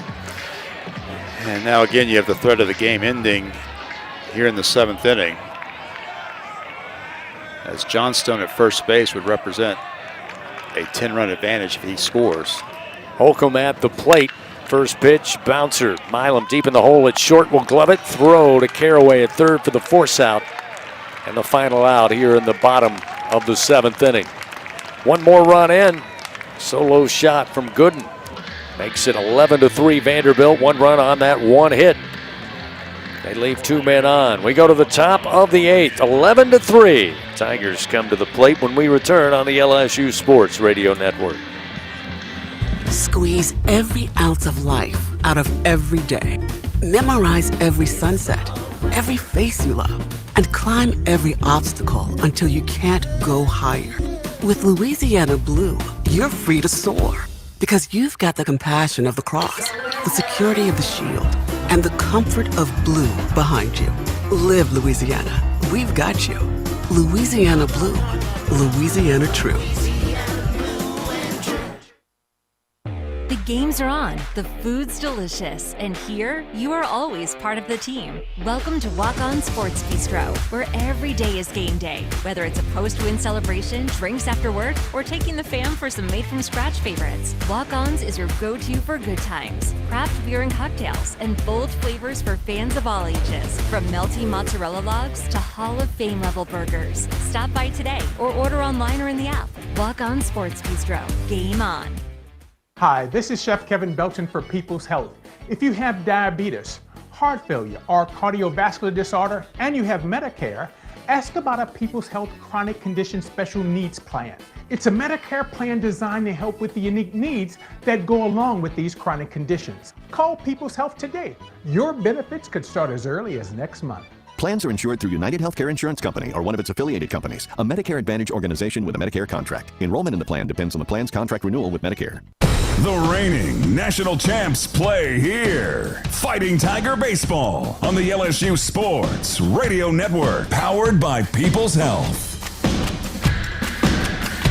Well, after a spectacular performance tonight for Wyatt Nadeau, the freshman right-hander, indeed, his night is done. What a night it will be in his memory for a long, long time. His debut in the SEC. Hard to find a better start for that young man. But Tyler Baird now going to take over on the mound for Vanderbilt. Tigers will try their hand against the Commodore bullpen, down 11-3 with 2 more chances at the plate as we head to the top of the 8th inning. Another freshman on the mound for Vanderbilt, Tyler Baird, the right-hander.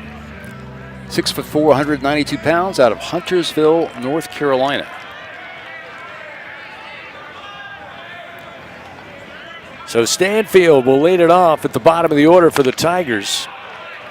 Again, Nadeau has limited the number of appearances at the plate. 3rd time tonight for Stanfield. First pitch, a called strike from Baird, the right-hander, working quickly, and this one, woo, just a bit outside. Baird is making his 6th appearance of the year, his 4th in relief. He has no decisions, ERA of 5.40. In the 11 2/3 innings, he has given up 11 hits and 7 runs, 8 walks, 13 strikeouts. 1-1 to Stanfield. Fastball, but low and outside. Make it 2-1.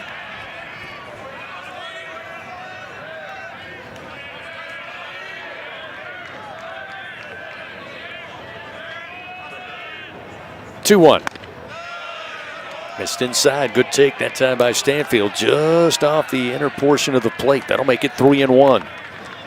So Stanny now. Get ready. Try to get aboard. Try to get a rally started here late in this one. 3-1 pitch. High and outside, ball 4. So a good at bat for Stanfield. And the leadoff man aboard for the Tigers.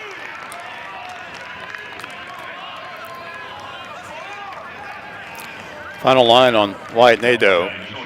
Brilliant SEC debut for the freshman. 7 innings. He gave up 3 runs on 4 hits. Walked 2 and struck out 10 through 104 pitches.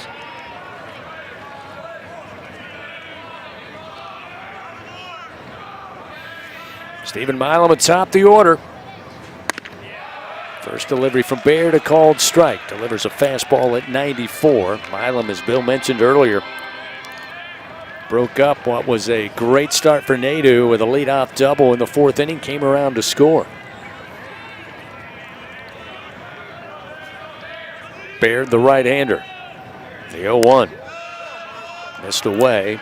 1 ball, 1 strike.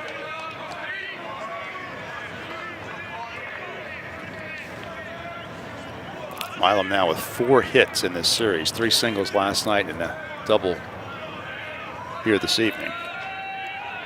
1 ball, 1 strike. Stanfield at first, Milam at the plate, and the pitch. Milam swings, sends it nearly to the moon, foul. It'll come back behind the first base dugout. Take a bounce into the seats out of play, and it's 1 ball, 2 strikes.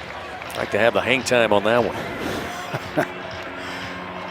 There aren't a whole lot of balls that stay in play in foul territory in this park. Very little foul territory down the baselines. Yeah, again, kind of shoehorned in, landlocked here. Again, they're renovating the right field area for a new building. They got to go up. They can't go out. Here's the 1-2. And a swing. And did he just stay alive? Milam just got a little tap on the baseball to remain swinging. Still 1 ball and 2 strikes. Out in right field, as Bill told you last night and earlier this evening, they've moved the fence in 10 feet. Rebuilding a training center, pitching lab, and offices, locker rooms.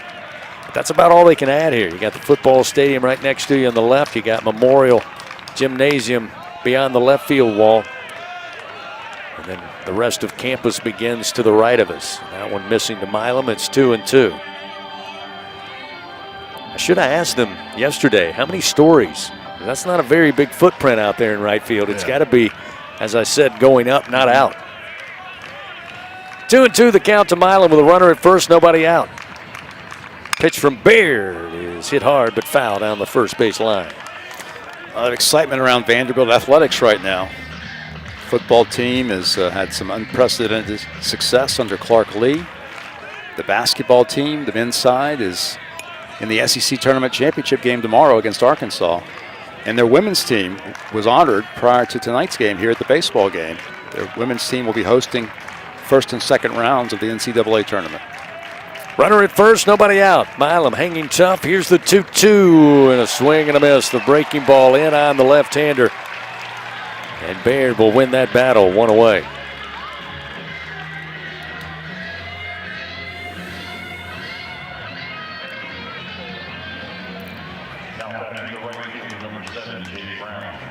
I would argue that in this new era, college athletics, Vanderbilt is poised to make a lot of noise with their teams. And they've come a long way in a short amount of time. And arguably football, men's basketball, and to your point, women's basketball.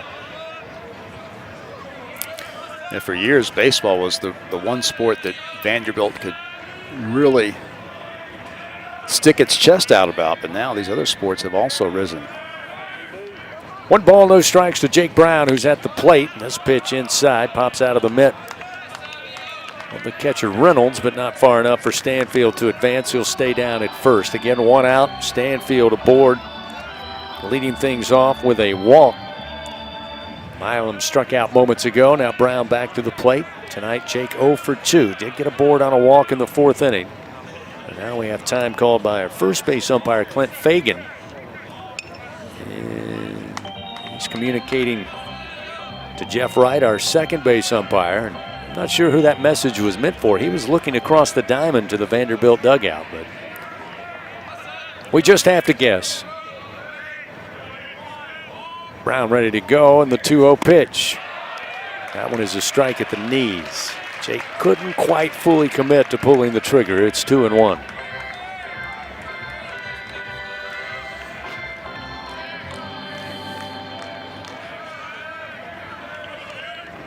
Two balls, 1 strike, 1 out. Runner at first. Tigers down 11-3 here in the 8th. Baird, the right-hander, delivers. Brown rockets one down the line, but foul right at first base. Thought that was inside the bag, and so does first base coach Josh Simpson. Don't know that LSU's going to try to challenge there. If they have any challenges left, I think they used their 2. That's a good point. Oh, it just landed right of the line in front of the green bag. Awfully close, but I think Clint Fagan got it right, unfortunately, for the Tigers. Still 2-2 the count. Jarrett Brown at the plate. 1 out, runner at first. Pitch from Baird. High and outside off the mark. That'll fill it up 3-2. Don't let AC or heater outages keep you on the bench this year. Text home run to 31996. Get a $59 AC system check. AccuTemp Services, proud partner of LSU Athletics. Payoff pitch upcoming here to Jake Brown with 1 out. Runner goes, and the pitch is inside for ball 4. So Brown now will head down to first, and the Tigers get some runners aboard here. Got to start somewhere with 1 out. Runners first and second. And we'll see Derek Curiel. Curiel tonight 1 for 3. One of 4 Tigers with a base hit tonight. Curiel 1 for 3. Milam, as we told you, 1 for 4 top the order. Aaron Beatty 1 for 3. And Cerna with a knock, 1 for 3. Pitch to Curiel. Again, Baird misses outside, 1-0.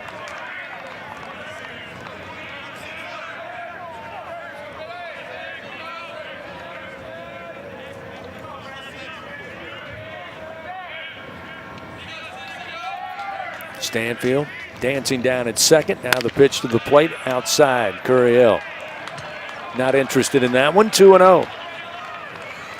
Vanderbilt's going to call timeout. The shortstop, Riker Waite, is going to jog over the mound and speak to his freshman pitcher, Tyler Baird, just make sure he's okay. Baird assures him he is. But he has issued a couple of walks here in this inning.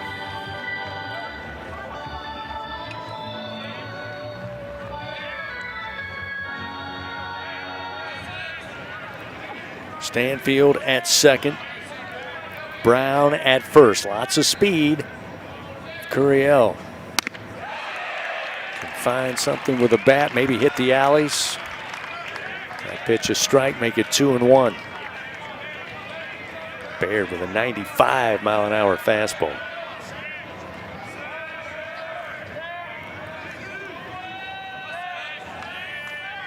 Righty on lefty with 1 out. The 2-1 pitch. Another strike above the knees. 2-2. So back-to-back heat at 95 from Tyler Baird, excuse me.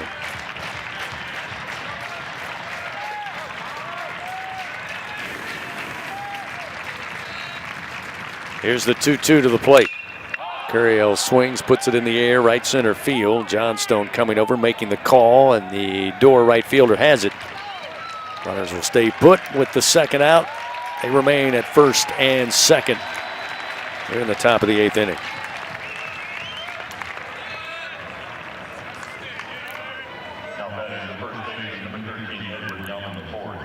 Edward Yaman now will come to the plate. Had a pinch hitting appearance back in the 7th, was caught looking, took over at first base. He'll bat for a 2nd time.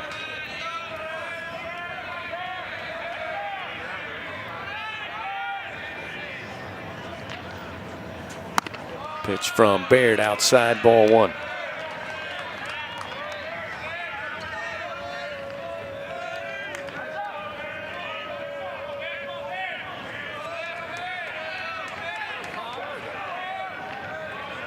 Yaman, the right-hander. The 1-0 from Baird. Swings through it, swing and a miss, 1-1.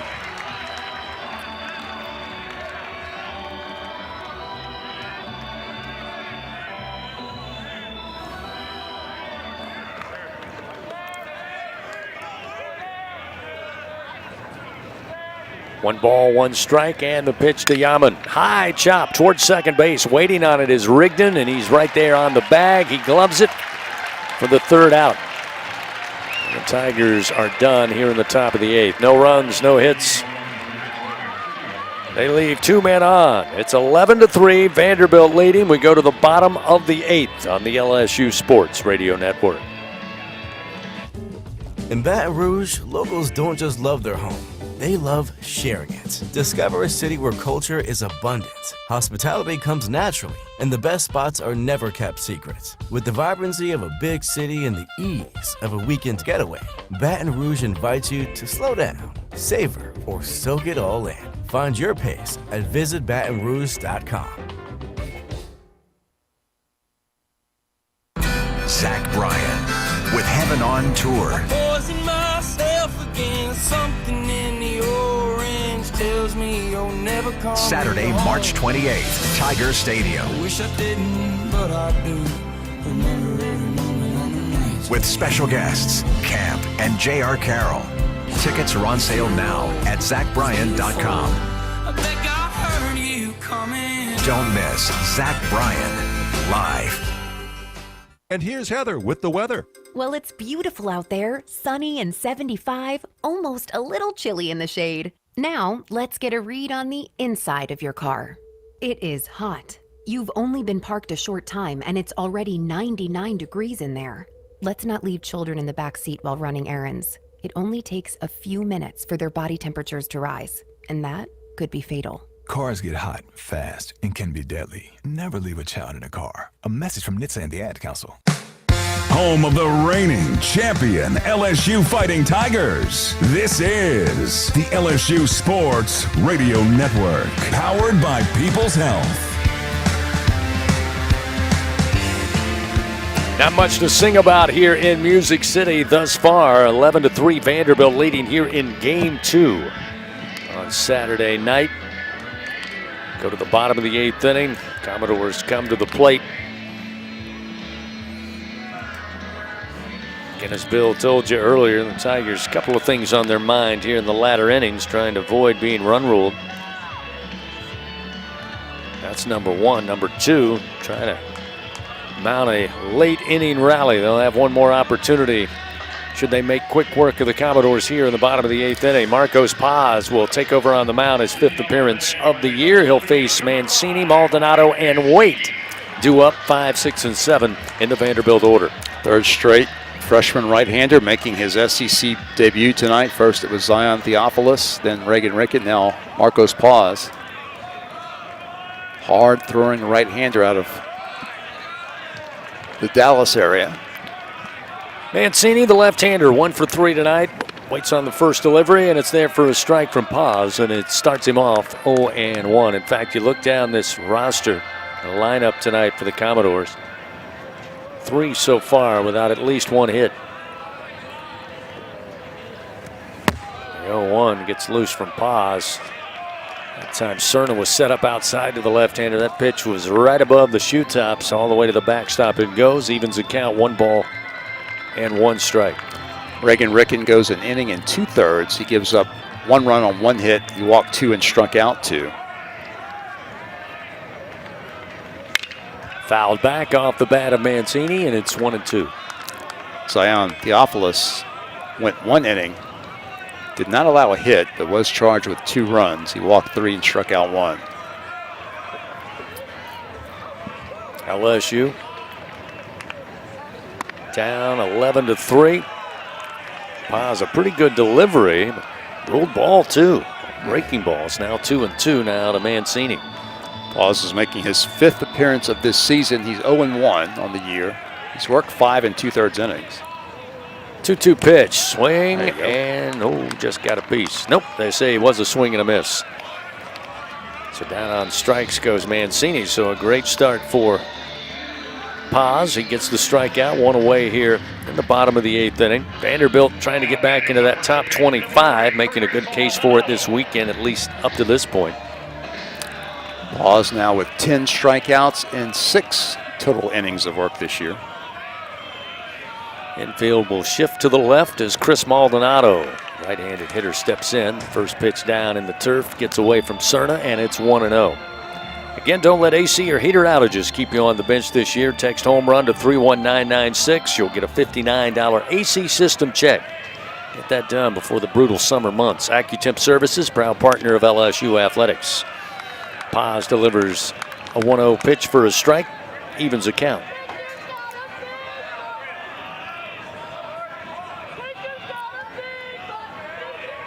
One ball, 1 strike. Maldonado awaits, and this one's sent foul, right side.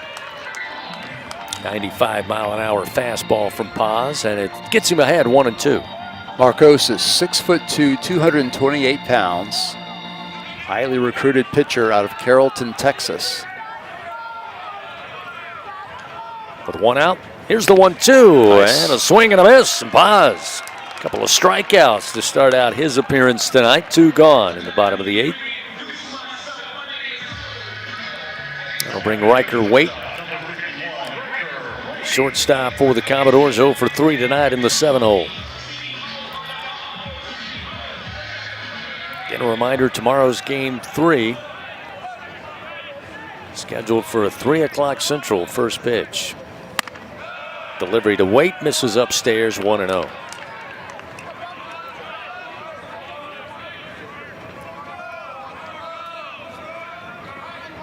Paz, the 1-0 pitch. Low and inside. 2 balls, no strikes.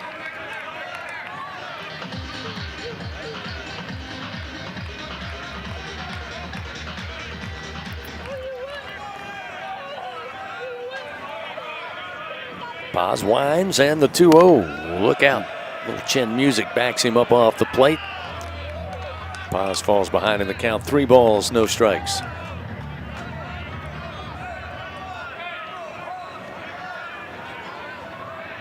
Two outs, nobody on. The 3-0. Going to miss inside and low for ball 4.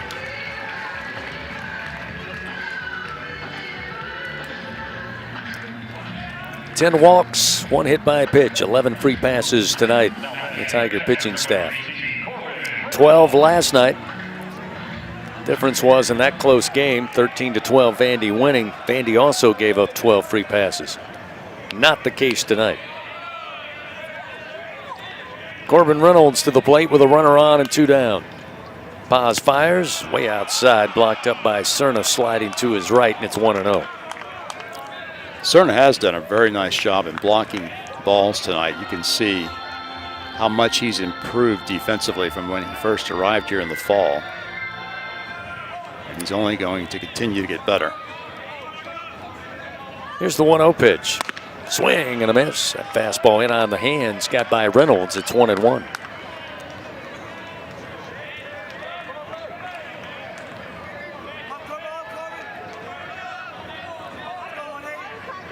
One ball, 1 strike with 2 outs, bottom of the 8th.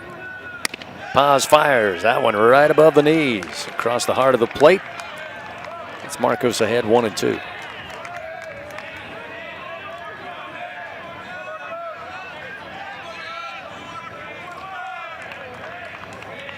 Trying to get the Tigers back in the dugout with 2 outs. The 1-2 pitch, and just got a piece to stay alive, does Reynolds. Foul ball to the right side. Count holds, 1 ball, 2 strikes. Help shape the future of medicine with Velocity Clinical Research. You could receive compensation, new potential medicines, and get free study-related exams. Find a study near you at velocitytrials.com. 11-3, Vanderbilt leads here in the bottom of the 8th inning. 2 outs, again a runner at first. Marcos Paz on the mound. He'll quickly turn and throw. Good job by Yaman over there. Had to dig that one out of the turf. Kept it in front of him. Still 1 ball, 2 strikes the count to Corbin Reynolds at the plate.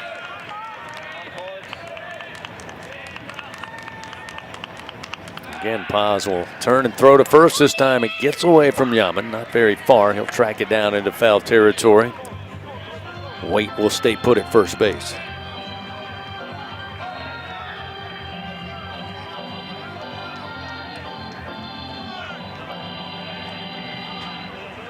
One ball, 2 strikes to the Commodore catcher, Corbin Reynolds. Paz fires upstairs, evens the count, 2-2.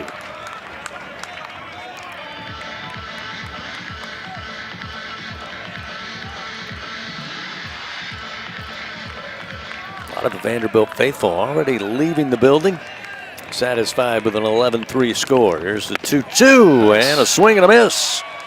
Marcos Paz with 3 strikeouts. Gets it done there. No more damage by the Commodores. No runs, no hits. 1 man left on. We go to the top of the 9th. Last chance for the Tigers. Down big. 11-3 to Vanderbilt here in Game 2. Tigers looking for a rally. It'll be 5, 6, and 7 due up. Aaron Beatty, Ruckert, and Cerna when we come back on the LSU Sports Radio Network. Now's the time to get a great deal on select Kubota compact tractors. The Kubota L Series is the #1 selling compact tractor in the U.S. They're designed for easy operation and feature performance meshed attachments. Right now, bring home select Kubota equipment with 0% financing available or save up to $6,000. Now through December 31st. See us or go to KubotaUSA.com for full disclaimer.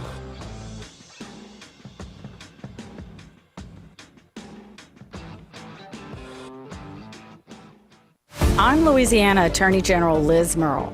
Knowing the facts is the key to winning a case in court and also winning in life. To be a champion, you have to make good decisions, and one of those is to not vape. Vaping can destroy your lungs with toxic metals and chemicals. Some devices contain lead and nickel and even formaldehyde. Vaping can cause severe health problems, so choose to be a champion. Stay vape-free. Paid for by the Louisiana Department of Justice. Game day starts local, just 2 miles from Tiger Stadium. Oxbow Rum Distillery is the official rum of LSU athletics. Handcrafted from Louisiana sugarcane grown right across the river. From cane to glass, every bottle is pure Louisiana pride. So, whether you're mixing up cocktails at your tailgate or joining us at the tasting room, make it a win for local flavor. Oxbow Rum Distillery, located downtown Baton Rouge. Go Tigers! The powerhouse of college baseball plays here. Your home for the Fighting Tigers. The LSU Sports Radio Network, powered by People's Health. Top of the 9th inning here in Nashville. 11-3, Vanderbilt on top of the Tigers. 3 outs away from clinching the series. They got the 13-12 walk-off win last night in the 9th. So far, a little easier night at the office. 11-3, they lead. As Kate Arambidi will lead it off and quickly falls behind in the count. 0-2. Tyler Baird continues. Second pitcher of the night for Vanderbilt. And the 0-2 pitch. Slider with a breaking ball and a swing and a miss. Quick work of Arambidi. 1 gone here in the top of the 9th inning. And the story for the Commodores tonight, again, yes, they put up 11 runs, but I think the bigger story is Wyatt Nadeau, the freshman right-hander, dominant tonight on the mound. Tigers 3 runs on just 4 hits so far tonight. Vanderbilt 11 runs on 9 hits. Jack Ruckert, freshman out of Baton Rouge, going to bat for the first time tonight. Took over defensively at second base. 1-0 delivery missing, ball 2, 2-0. Ruckert, his 13th plate appearance of the year. He's got 3 hits, 1 run driven in, 1 double. 2-0 pitch at the letters, a little high for ball 3.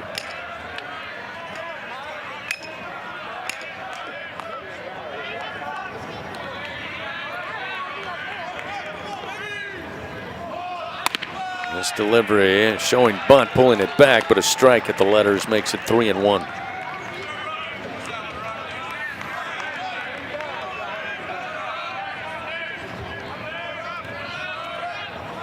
Pitch to the left-hander. The 3-1 is low for ball 4. So Ruckert, his first at bat tonight, will pick up the base on balls, head down to first. Again, with 1 out here in the top of the 9th inning. Omar Cerna Jr., one of those 4 Tigers with a base hit tonight. And a single to drive in 2 runs in the 7th inning. Picking up his 11th run batted in of the year. First pitch, strike on the inside corner at the letters, and it's 0-1.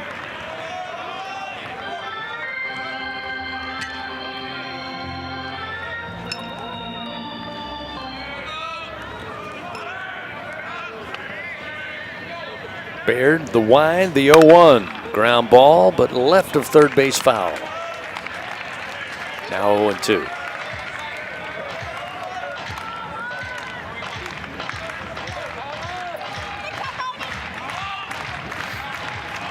One out, top of the 9th. Tigers down 11-3.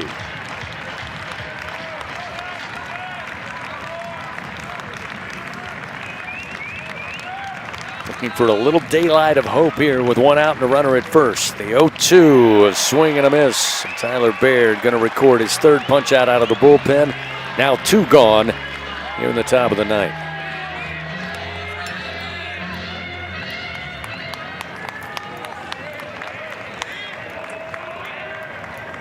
Now batting 16, Claus. 2 down, top of the ninth.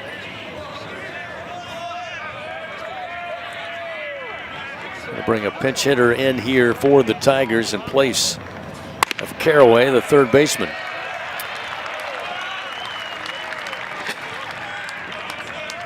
Ethan Kloss, freshman out of Las Vegas. Pick up a bat, left-hander. First pitch, a called strike. He's got a runner at first with 2 down. The 0-1, look out, almost caught him. Pitch inside will even it up 1-1. Kloss batting for just the third time in his career, third time this season. He's 1 for 2 with a couple of runs scored. Had a triple earlier in the season.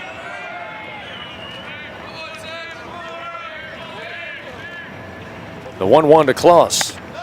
Up and in for ball 2.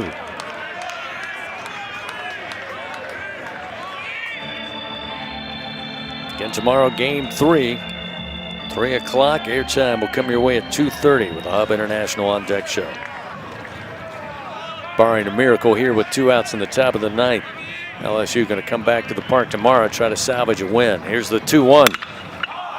Launched into the air to left field. Waiting under it, circling under it, and making the grab is Mike Mancini. And Vanderbilt will clinch the series tonight with a dominant performance, 11-3 over LSU. Last night, 13-12 in dramatic fashion. Tonight, after the huge 6-run 5th inning, Vandy able to cruise on to victory.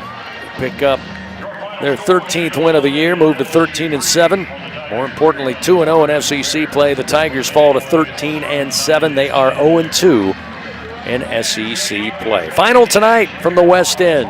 Vanderbilt 11, LSU 3 on the LSU Sports Radio Network. Hey, Tiger fans. Need fun